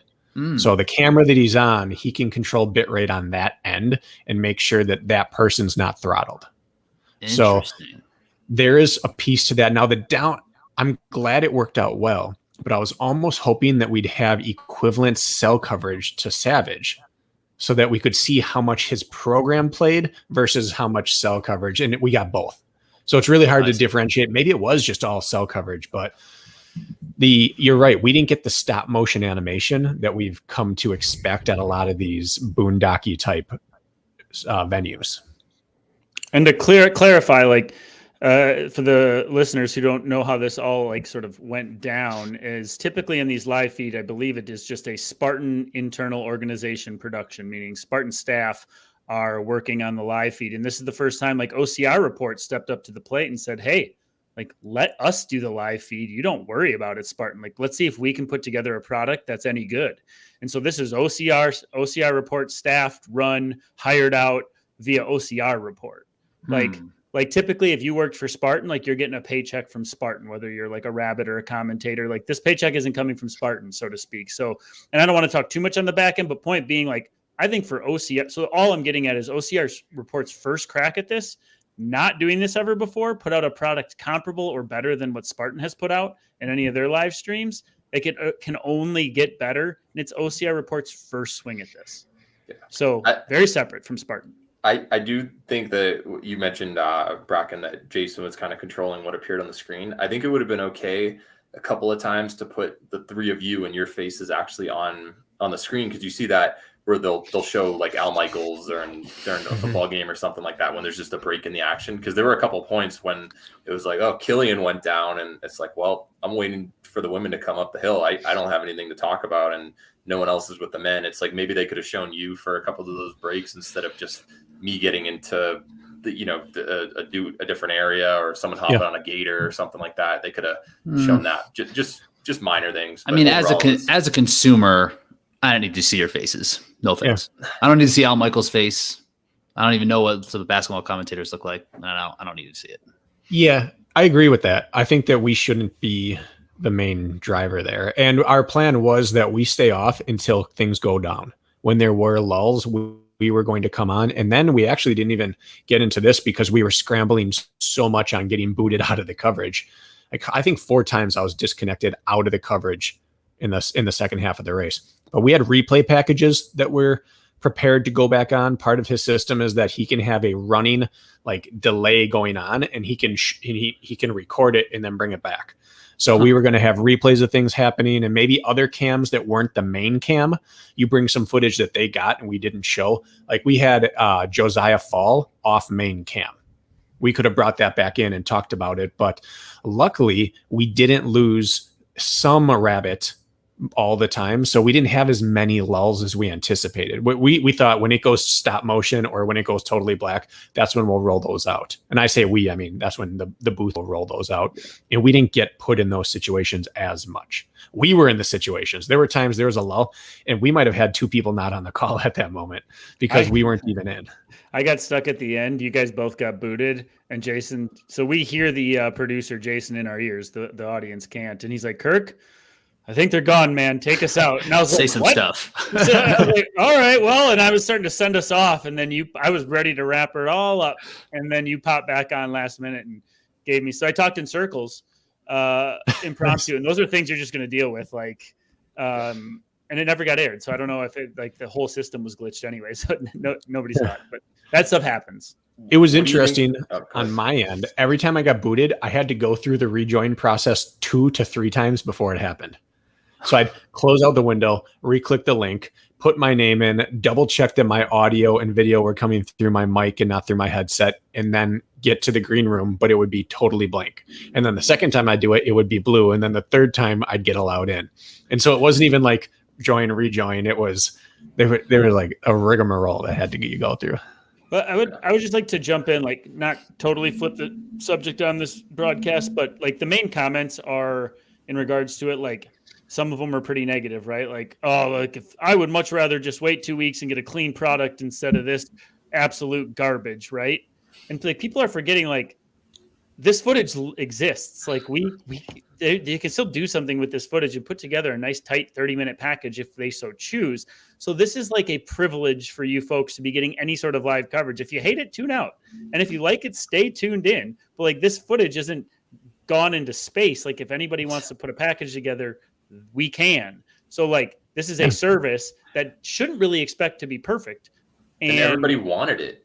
They wanted live. So, I bet if you do package, there were 8 cams and we showed 1 at a time. So what Kirk's saying is this wasn't this typical cell phone coverage where like it's done and that's it and it's gone. There's archived footage that they can now piece together and it'll all come through at a quality, like correct high bit rate. It'll be good. Like everything, it won't be pixelated. So it's not one or the other. So I just want to back up what you're saying. Like, right. Don't think that you got this and now you're screwed for your treadmill later on. Like you can have, if Spartan wants to put out their 2-week post-production thing, it'll be their best one.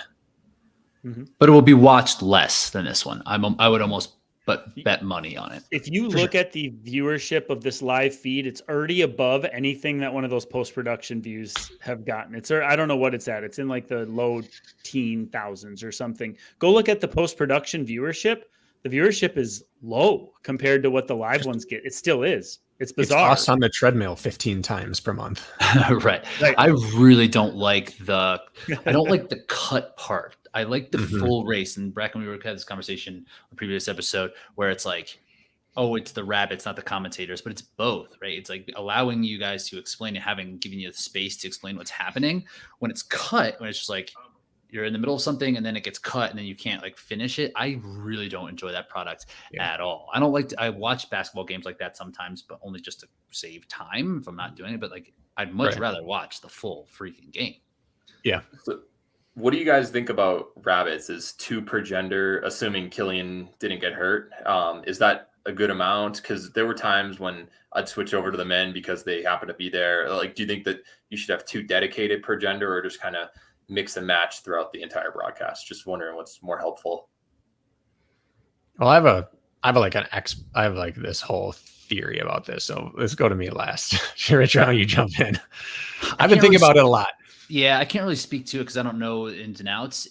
And I think that we don't need to see the 5 through 10 finishers. Like, I think that's just loud individuals speaking about their friends that they want to see. Like, as much of a bummer that it is, like, I don't necessarily need to see that part of the race. It's not that compelling. So I think that if you had like the leader and like the chase pack and can kind of tell that story, I think that that's important. You get the full course and that all kind of works out. So I don't know if you necessarily need more. Maybe more would be better, just so you're not having to run the entire course. Or in case someone gets hurt. Or in case someone gets hurt. Yeah. Yeah, I think that if anybody does come from that next 6 to 10 chase pack and gets into 2 to 5, whatever, they're going to be on camera. Be on camera. So, right. Yeah. Yep. So, Bracken, what are your... I think he wants Kirk to go. Well, I missed the question because I was looking up YouTube viewerships on the past races. Sorry. Gotcha. And what's the answer on that? The answer is like this current one is at like 11,000 views already from the live coverage. Mexico's at like 30 already. So maybe I'm wrong there. I don't know how much the viewership will go up here in the next few weeks. I'm surprised Mexico is already at 30,000 views. Yeah, but the question was, do you think 2 rabbits per gender is a good amount? Like, what would you do to improve making your job easier as a rabbit? Because when I was doing it I'm sure you saw like the finger poking like second place right there. Like Jason said, look at the camera, then I'll know to switch to you. I wasn't expecting to be on camera while I was doing that. So I think he kind of went there like 2 seconds too soon. I was mainly trying to give like a visual so that you guys know like second place is coming or third place, but I don't know. Well, I've got to think as many live coverages as anyone does, because I'm just always sourcing out. Like, I have an outdoor app so I can watch all the triathlons live and after the fact. I have Peacock so I can watch all the track stuff. I'm constantly on YouTube watching stuff on the incline trainer. So what seems to be non-negotiable is that you must have a camera on the leaders of each gender the entire time. So to me, there's 2 ways of doing that. One, you either get 2 stud runners. Stud meaning fast enough that they can run the entire race with whatever gender they're covering. Or you have 3. And one starts with the men, who runs the first half, and then hands off to the next person who covers the remainder of it. Because then in that, like, Jack, you could probably stay with the men for half the race if you didn't have to do obstacles. If I was going all out, I don't know, Hawk would have been a challenge, but I could have faked at least half of it. Yeah. You either have someone like a Josiah who just runs the entire men's race with everyone, or like Kirk or Rich or I. We could probably run the race if we didn't have to do the obstacles at many races. Or you run the first half, hand off to someone who does the next half, and then the third person runs the first half of the women and then hands off to you and you do the second half of the women. And so you could get away with either 2 rabbits or 3, depending on how fast you are. And then you have someone who's your correspondent on course. Ironman World Championships in Utah this year did a fantastic job. They had a guy who was their correspondent on course. He just kept moving spot to spot, and they'd go to him whenever someone came by. So he went to a pivotal place. First person would come by who was already on cam. They'd switch down to him. He'd talk about what you're going to expect when you see him. Last time they saw this guy, he was doing this. As he comes by, he looks at him, says what he's doing, analyzes what he saw about him, and then kicks off. And then when second place comes through, they went back to him. So you see everyone come through the spear with someone right there telling you what you're seeing, why, and how. And then as Ryland comes through, you just cut back to that guy. So you've got one correspondent, and you could have 1 per gender. That way you're always watching the chase pack. You always have the leaders, and you really aren't lost for coverage, but you get the whole picture. Otherwise, you do, like you said, Jack, 4. You have the leaders and the chase pack, and you don't leave them. The chase pack person moves like you did, following wherever the battle is, but someone needs to be on the leaders at all time. We had VJ in Alabama one year. We had Emma here. They just didn't get seen, and they need to be seen winning their races. We had Killian with Emma on that long backstretch. And then, like I mentioned, once he got hurt, it was like, oh crap, I need to do double duty. And at that point, the Chris Rea and Rose battle was more interesting to a viewer than someone who was 11 minutes in the lead. The most informative thing of the whole broadcast, in my opinion, the most informative pieces are when we kick to you and Steve Hammond, because it grounds the viewer every single time. Like, yeah, me, Bracken, and Magida can talk theory and fluff and overview, but like eyes on the ground, like I would rather cut to you guys 3 times as much as we did.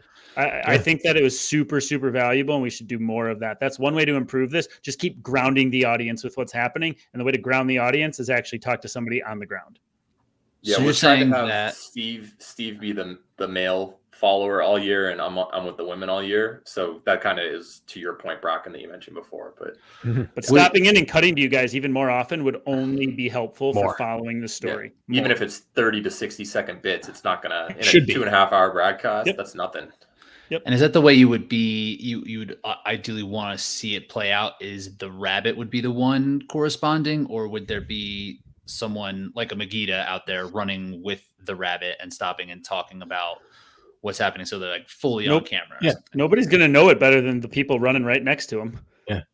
Or you have like JP if I've been Donna climbing with Emma for 6 straight minutes, like if you're the person at the top of the hill just seeing her for the first time, you don't know how she's been hitting that terrain leading into getting to the top of the hill, or who's behind her and stuff. You only see that fresh image right there.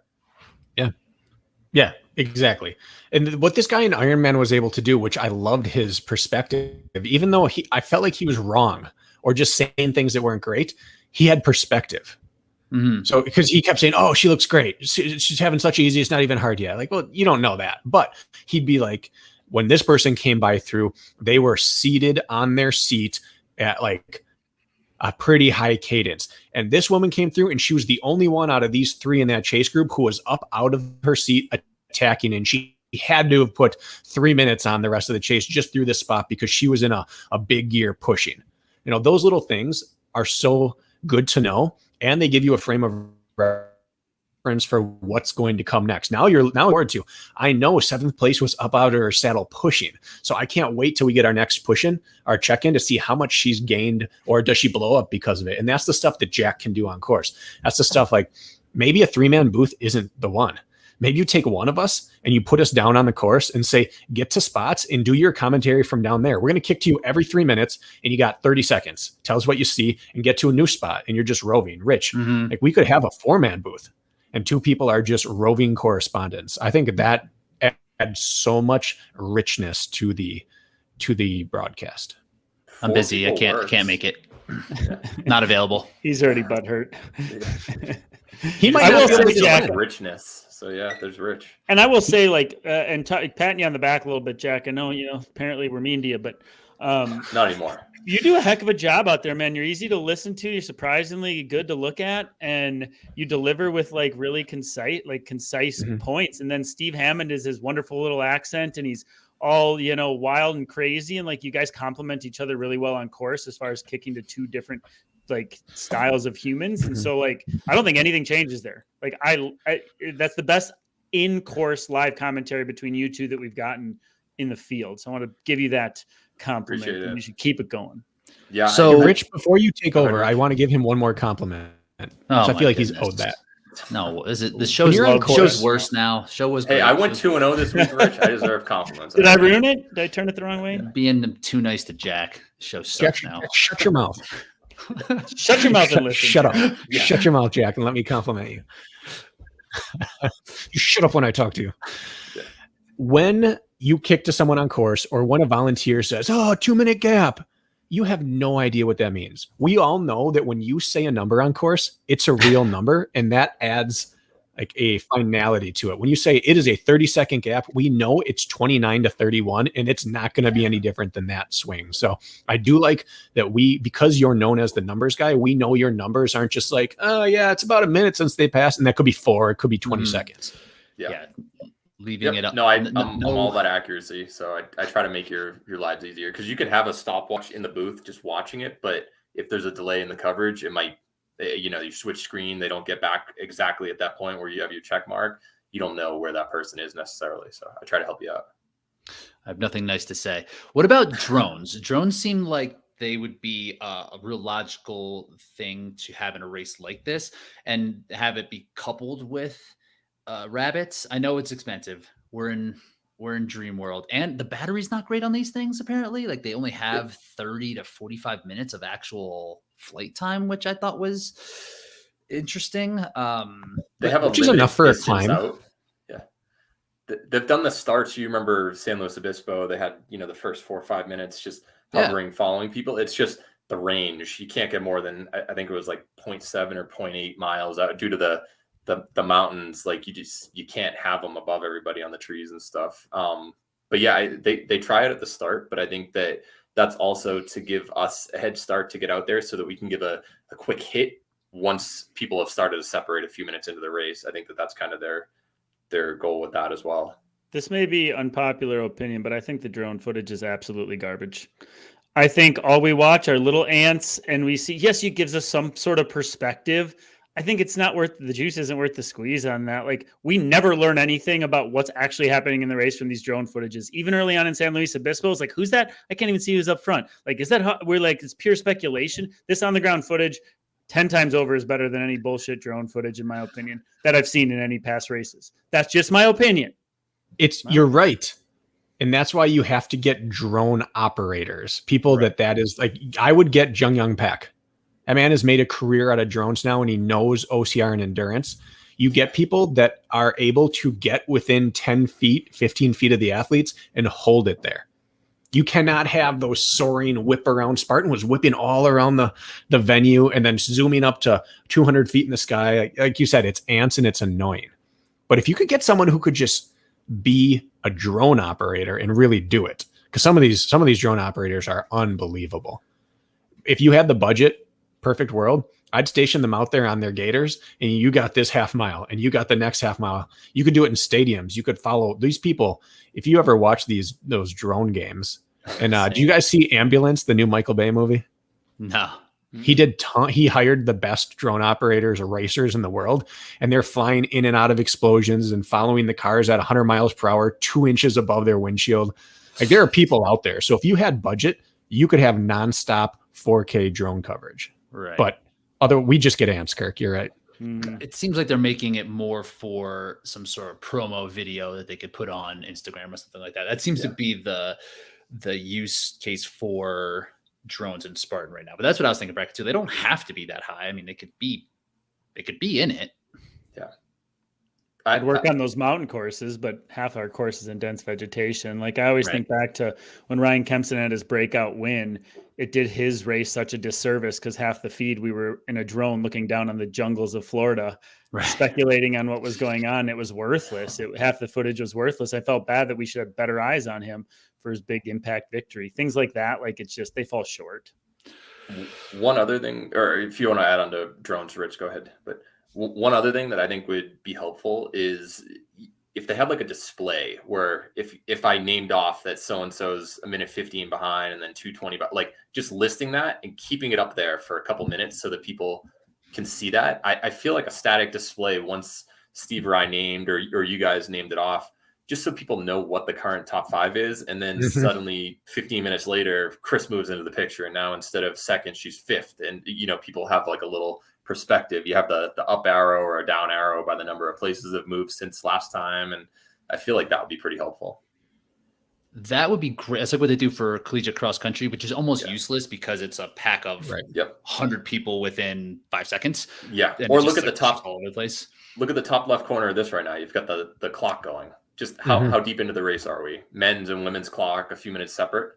So I would love to have, like what you said, like a ticker. Of the place of where they people are. did that for Trifecta World Championships a few years ago, and they got pat on the back for it big time. It was just somebody at the obstacle with a timer. As he read it off, somebody was auto curating a little list that was stuck up in the corner, and it helped you follow the race like immensely better than even how we were able to follow Utah. Because you don't even need to have a camera on them then.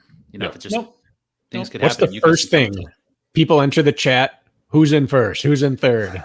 And to their credit, in the first meeting I had with them last year before a canceled production, I brought that up right away. And they said, absolutely. We probably can't. We're going to be like trying to put out fires on our first attempt. but we must have it. So they know about it. They're planning on doing it. But the first one was just such a mad dash scramble that we didn't see it. But if I were a betting man, we will have that. If this is picked up, if this is renewed, there will be that will be a feature. Because you need a ticker. In any race, you need a ticker. Tour de France, NASCAR, Indy, it doesn't matter. You have a ticker. You guys should also in the booth have access to live results and all the timing chip. Like they should feed that into you so that you can actually get splits instead of just what's their sector 1, 2, and 3 time at the end of the race. And then you're going an hour and a half without actually getting a real time. Because like I can tell you gaps and stuff, but then you can be like, oh, where's VJ? And I'm not with him because he's not in the 2 to 6 pack at the moment. So I only saw him because I was waiting for the women to come back on a different thing. You could actually have data and be like, he's having a rough day at the office. He's 10 minutes behind already at the hour mark, something like that. Yeah, more timing, Mats. Jason Dupree did a heck of a job producing this for his first crack at this. I was very impressed. Will Hicks, all those guys. We'll just have them listen to this. See, and then Jason will be like, what can I swing and what can't I swing? Because like, we're working with what we can here, and he'll give it a listen and probably, like you said, this was just like experimental. And I mean, we weren't even able to get into the race until after it started. Like the software had to like reset, and we all of a sudden are in there and the race is already going. And like, all these little things are going to be smoothed out. And then he can start worrying about adding in these nice, the frosting on the cake, which is all the stuff we're talking about. So I think all that stuff is very reasonable to put in there. So in the new way that we can kind of, where everyone's interconnected to watch sports, where like a lot of the success that Twitter has, or even something like Twitch, is that there's some participation from the spectator who is remote as well. Is there a place for something like that here? Like how much should the conversation be happening between the people who are broadcasting it and the people who are watching it? Like, is there a way that we can kind of gamify maybe, or have people involved a little bit more than less than passively watching it on the treadmill or something? You were watching it, Rich. How would you like to have been involved as a viewer? Like what would have made your experience better? I don't necessarily consume it that way. Okay. Because I usually just text you guys. Yeah, but we do the live feed or the live chat, basically. Yeah, so things like that I think are fun. Just talking to people that I know are interested in it. I'm not that interested in like a Twitter scenario where it's just people firing off and other people shitting on what the people just said. Like that's not something that I'm necessarily interested in. Do you remember the polls that they used to do? They'd be like, type A, B, C, or D if you think Faye is going to win, Lindsay's going to win, like, and then they give you 5 minutes and then they list the results later with a ticker. Yeah. It's a simple way to interact. Here's my take on all this. If a race happens in the forest and there's no one there to hear it, like, did it really help the sport? If the conversation is starting to happen, are we financially on the brink? Some of the big organizations are like showing cracks. Maybe the big organization is showing a crack. Anything we can do to draw eyes to the sport gets new people to the sport. It's part of the reason Spartan grew for so long, was because it didn't matter what was happening outside of their bubble. They had NBC. And every time someone watched an NBC show, they were guaranteed to get a new wave of people to come out and try their first open wave sprint. And so we need to A, get new eyes on the sport, and B, get the eyes who are already interested in the sport engaged more often. It can't be, oh, the post coverage popped up. I don't care if post coverage is your thing. That's great. But you don't know that the sport's growing unless you're actively watching it while it happens. I can't think of a single sport on earth that is successful that people don't care about the live events. If you can come up with one, that's great. But we have to have live coverage in some format in order to be a self-sustaining economy. Otherwise, it can't happen. There is no interest without what's going to happen next. That's what sport is. It's sitting on the edge of your seat, and you're not on the edge of your seat after the race. You learn, you're entertained, but you're not on the edge of your seat. Couple things that I like that you did also when there was a little downtime, you kind of gave shout outs to the ultra people, and now they might want to share it even though they're not in the elite race and stuff. So I think that having a little bit of insight there, even if there's a portion where we just can't get a camera with someone or we're having issues, if someone's at the bottom and then you show one of the age group each go out because you need 30 seconds of filler time, like maybe that can continue as well to help people share it.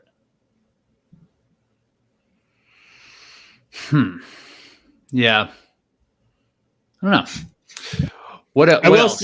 say, like, I don't know what the budget looks like these days. And Brack and I agree with what you said about like live sports is the draw. Like, we want to know what's happening in real time, the implications. It puts more weight on the event or race. But I don't know the money shoveled into these NBC productions back in the day. That's how I found the sport. It was on NBC over Christmas. And I said, that is the most badass thing that I have ever seen in my dang life. Mm-hmm. And that was fed to me as like I was at my grandma's house over Christmas. It was just on in the background. I ended up ignoring my family the rest of the gathering and watched this thing. And the point I'm getting at is, like, when you talk about getting new eyes on the sport, well, putting it up live isn't going to get new eyes on the sport. It's only going to get the current fan base. Putting some money, like the most successful and the biggest growth Spartan had was when they were doing these high production interview style race coverage. And I'm sure that's not in the budget right now, but if you want to like save a company, somehow you got to get it in front of people who have no idea this is even a thing. And most people have no idea this is even a thing. As much as we like to think, most people don't know about it. You don't accidentally go on YouTube and type in Spartan Race Utah live coverage. Like, no. Like, you're not finding new, like, you don't randomly go to a spiked ball or a pickleball or like, you have to intentionally find this obscure sport. So I think that you're right. You need to get it in front of new eyes a different way as well. And, well, that's where it seems where this sport and new sports in general, or new anything, is having a hard time is figuring out how people are consuming things now, because it's not the way that it was. You know, like, I don't have cable. I think a lot of people are just, Bracken mentioned, patching together all the different video on demand type of services out there. So I think that that's really the struggle, is like how to get found. Where before it's like, all right, let's put something together, put it on TV, and we'll grow. And it's not really like that now. I know. Would this have worked as a on TV thing, or would they have had to cut it? Because I'm pretty sure, Kirk, when you found Tahoe, that was like a cut 1 hour version of it with commercial breaks and stuff, right? So would this have even been possible to make it work? I mean, if there's interest in the sport, and I think that's also something Spartan they jumped the gun on. They're like, let's make this seem like this real thing that people should have interest in. And because you should be able to sit there and watch a full 5K or 10K if you're really into it. Like, it should be the race itself, not necessarily like that was almost more like a game show, the way they kind of cut it and presented it. Think about this. When people ask you like what you do, like, what do you do? Like, you're obviously fit, or you whatever. And you're like, oh yeah, I Spartan race. I'm an obstacle course racer. And how many times out of 10 does that person say, like, what is that? I would say 9.5 times out of 10. And that's even in a gym setting at my gym. My gym owner, Steven Menya, who he interviewed, likes to tell everybody that I'm a badass Spartan racer. And Steven doesn't even really know what it is. And every single time in a gym setting, somebody's like, what do you do? Like, is that like Tough Mudder? Is that like Tough Mudder? So point being, like, is. I always say Tough Mudder. It's all about new eyes right now. Like, I think if you're going to save a sinking ship, because like I said, we're stuck in our own little world, and it's our own little world. Emphasis on little. So that's the thing. It is. And yet there are worlds that are accessible. So I think what you said is people are consuming it differently, and they are. Like, I have Outside app on my smart TV, on my Roku. There are ins with that. I think you talk to several different companies who have apps, and you find, all right, we pitch it to who has American Ninja Warrior. Is that NBC? ABC or NBC, one of them. NBC. Let's say it's NBC. Say, all right, you have a huge following for that. You even have the reruns on your app. Give us a live slot on your app. Let us stream it on your platform, because your audience, who already has shown interest in people swinging from things and doing it for time, will probably tune into this. And then they're going to come out and do our race, and they're probably going to be more invested in your ecosystem. And if they don't buy it, you go to Outside Magazine and say, you already have triathlon, you have off-road stuff, you might do some duathlon stuff. This is adjacent to that. It's sport adjacent. Let's stream our event through your app, and if there's traction there, let's sell some advertisement and let's pump some money into producing this thing a little bit. I don't think you have to pitch it to NBC and get them to bring in an ESPN2 crew and put it up there. I think that there is a middle ground where you find something that is sport adjacent and you capitalize on an existing marketplace on a small little app. It's just more accessible. Netflix has made it easier for small time filmmakers to get their shows greenlit. And I think that you can follow that model to get it done. Like, it doesn't have to be ESPN or Facebook Live. Like, there is some middle ground where you can sell some people on that, I would guess. But it starts with, you have to put up numbers. You have to be able to show Mexico got 30,000. A month from now, this is up to 30,000. 30,000 viewers is probably enough for a small app to pull the trigger on it. And you move up the networks. Like, the UFC started on Spike, and then it went to FX, and then it got an ABC show, and now it's a pay-per-view event, and ESPN bought in, and now they're getting back on ABC, I think. But they started on Spike TV, which was, I believe, a nothing channel before. It was the Man Show and that. Yeah. You've also got it going on at like 7:30 to 10 a.m. on the weekend. I can't imagine there's too much competition for having a live slot right there. Like, they might honestly be happy that someone wants to do something at that time. Well, it doesn't need to be live then if you're in on the app. They can just kind of push this. That's true. Pre-produce thing. Like, Bracken, this is an idea. This is why we got the avatar review on the cover of this podcast. This is, and this is like what F1 did, right? They kind of put a documentary. I haven't watched it because I don't need to watch a new sport. I'm too tied up in my niche sport watching. But that has created such interest in the sport and in the stories that are going on in the sport. It needs to be something like that right now. And I'm sure there's a ton of younger like, I could see High Rocks doing something like what F1 did. Yeah. It's like, let's put this together and create a story around this season and have it kind of travel around with it. Like, that, I think, is the correct formula. My son has got big into autos and auto racing. And so I've been watching things. We went to a NASCAR event 2 weeks ago at Road America. It was pretty sweet, but it's not just, there's a NASCAR Cup Series.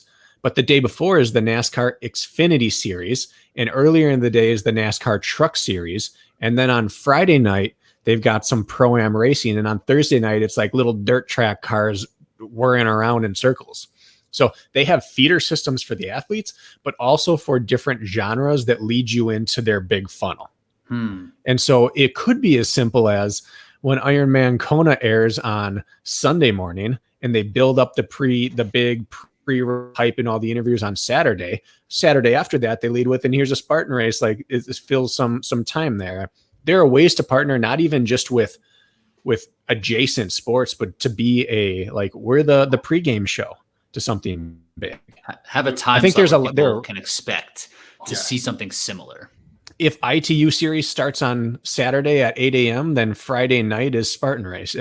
I think there are multiple venues, multiple forms of getting it out to new eyes that are already interested. It's not, I don't know if you can keep ripping people off the couch. That's that's one route to get people there. You also need to pull in the four of us, out of college track, out of, let's say, CrossFit, out of high school running, out of whatever you're doing, and come on over and try it. Yeah. How many Bud Heavies did you drink at that NASCAR event? None. I saw a lot of Busch and Natty. It was Busch. Yard beer big time, and it was Wisconsin-based yard beer. Oh, I'm sorry. I'm sorry to put Bud. That Miller Missouri wasn't based. represented. Miller was kind of like the bougie beer there, from what I saw. Like, you had a koozie if you had a Miller. But no, it was me, my dad, and my son. We were dry. I think that what you're saying about getting the athletes involved is a really big part and something that Spartan's clearly not interested in doing anymore. And that's what's going to help make the stories more compelling, and what's going to help the races be more compelling is trying to draw those people in. I'm going to pose a question to the group about that, because Spartan has Deca and Spartan, and Spartan doesn't care about anyone but pulling you in off the couch. But Deca Spartan is in at every box and every gym. Like, you're already interested in fitness, come do this fitness thing. And I think like we're missing that little middle ground there. Like, yeah, you got to find the new people, but there's a ton of weekend warriors out here who just want to run age group or just want to run open. Not everyone cares to be elite, but they're already doing non-elite things in other places, and they're looking for more. So like, is Spartan right, or are we right that there is that middle ground weekend warrior who can drive the sport? Because if you get them off the couch, there's no guarantee they come back. But if you get someone who already runs 15 5Ks a year and doesn't care if they get done in under 30 minutes or not, it seems like there's retention there. I think it's more of like a trickle down from the top. I mean, I think there's more numbers in the Weekend Warrior, right? It's like, how are we going to maximize profits? How are we going to get more money this weekend is by that way. But I think that to really influence culture, it needs to be at the highest level of athlete. Like kids now, they're seeing their parents do the Palmerton Super. And they're probably like, "Oh, this is great. I like seeing my dad." But is it something that's cool, or is it something that your dad does? You know, and that's where I think there's going to be a disconnect going down the road. I don't necessarily. There's not a coolness factor to this, and I think what makes it cool are athletes and athlete stories. Are like the Ja Morants. You know, like those are like the cool people that kids want to emulate. Not necessarily the Weekend Warrior dads. No offense to the dads out there. You don't see shoe lines in the NBA of like, you know, the person who's getting mop duty at the end of the game. Yeah, G Leaguers don't have shoe deals. You don't have the Zaza Pachulia 4s? The Junior Felgasquez 5s. You know what gets some of my athletes to do these new events is this stupid thing where this is like guerrilla grassroots. It's like you go to a 5K race and you get this stupid flyer on your windshield wiper. I mean, this sounds novice, but you go to the cities with these big events and you pay one guy to go walk around and put it on 5,000 vehicles a day with this badass dude carrying a sandbag up a mountain. You've already got the market who's interested in this. It's so dumb and simple, and it's fairly cost effective. Something like that, like just getting back to like how like sales works, like isn't the worst idea. Wouldn't like, it be? People that really easy? Oh, go ahead. I was just say like people that like they go to like a local Spartan race and there's a freaking terrain race thing on their thing, and what do they know? A month later they're doing a terrain race. Now I know like crossover between like a half marathon or a 5K, like those things. There's multiple events every weekend. Pay some intern to go out there and start putting flyers on cars, and you probably get a few hundred more or 1,000 more people at a single dang event. Wouldn't it in your wheelhouse already? I mean, it's not like an ingenious idea, but like things like that actually go further still these days than people think. Maybe I'm old school. I don't know. You could literally target your audience. Like, you're at a 5K, let's put flyers for a sprint. You're at a 10K road race, let's put flyers for a super. You know, you literally have that distance. Half marathon here, sign up for the beast. I feel like that's pretty appealing. I think so. Or you could hire some influencer with no shirt on and he can do backflips into the ocean and make it seem like somehow that's going to be good training. That's not how you guys train. I saw Emma doing that. Why not target your own audience then? They're already. How many people do you think they had at Utah? I actually sent Rhea the number for the 4,000. But go on. No, for 2 days. More. For 2 days, let's say 7,000. Yeah, that sounds about right. Well, all 7,000 should leave with a bright in your face. You did it. Now go watch it, learn from the pros, and do it better next time. Like, you should drive them to your stream. If you're only getting 800, 900, or 1,000, you didn't even get everyone who showed up and paid to do your event, and you're giving them a free recap. If you did that event, odds are you did burpees in the open wave. You should go watch the pros do it and learn how to do it better. And you should watch what you just did and show your friends. This is what I did this weekend. You should be guaranteed to get every single person who walks through your gate onto the stream afterwards. Man, that's just low-hanging fruit. It is. Yep. How many people do you think even knew that this was a big deal race? Like, after who started after 10 a.m.? Well, 10% of the people there? They contacted Kirk and I on Tuesday. So we didn't even know until Tuesday. Right. And obviously there are logistics behind why and how that happened. But Kirk, your guerrilla marketing thing, they need to do that with the stream as well. With the streams, yep, I agree. Yes, getting people interested in it, getting people to know who Ryan Atkins is. I mean, how many people do you think truly knew who Ryan Atkins was at that race? They had 3 events that weekend. Palmerton, they all should have left with a little thing that said, now go watch it. Notre Dame, for Notre sure. Dame. You did it, go watch it, learn. Or at least an email or something. Like, that's the easiest thing. Yeah, definitely. Yeah. So I do have numbers from the Beast. There were 1,898 men, 539 women across all heats. So you're looking at 2437. And that they also had an Ultra Beast, several hundred, I'm sure. Super and Sprint, probably more. Well, maybe not in Utah because it was a Sunday. Realistically, like, just being honest, you probably had lower than normal just because, you know, Mormonism in Utah for the super in the morning. But I would bet most of the time these big races are probably getting like 7,000 to 9,000. So let's say 5 there, 5 Notre Dame, 5 Pennsylvania, Palmerton. That's 15,000 potential viewers. How many do you think of their paying customers, of those 15,000, watch the stream? 1,000 Raw number, yeah. 5%. That seems like marketing 101 would tell you can capitalize on people who are already captive in your ecosystem. What about people we don't know who follow chefs with abs on Instagram? We should get that. We want Let that. him say, go watch this. Like, if you're already paying these people to do that, pimp your own product. Seriously, like, just have them put out the link. That's even better, you know? Yeah. Mm-hmm. All right. So any last ideas? I think we've solved this. We've wrapped this up. You could even have those people shirtless in the venue, and every time we have a down tick in the coverage, ask someone, "Why are you here? What are you doing?" And do a backflip and cut back to us. You know, you can still even use those people appropriately. Yeah. Is that appropriate? That's so stupid. It is stupid, but if they have triple the audience and draw that any of us have, eyes are eyes.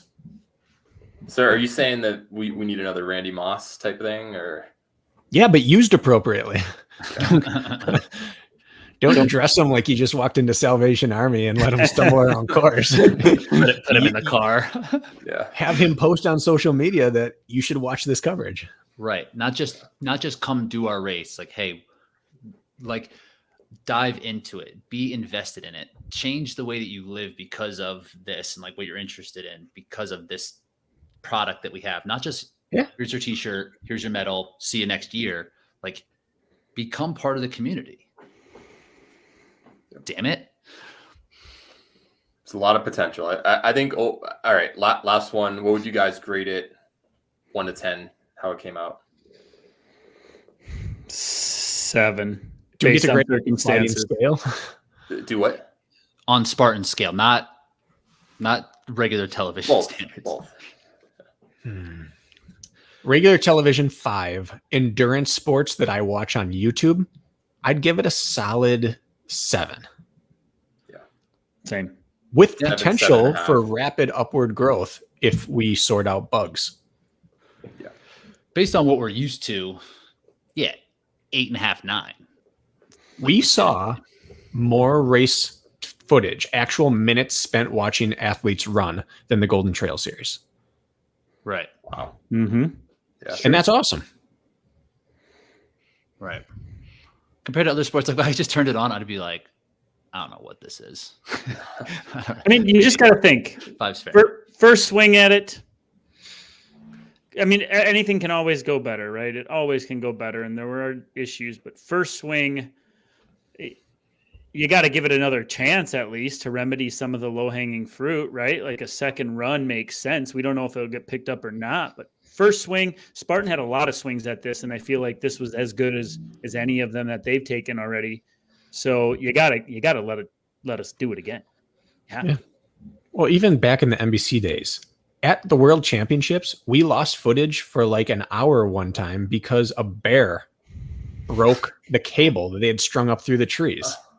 Like, these things have had hiccups forever.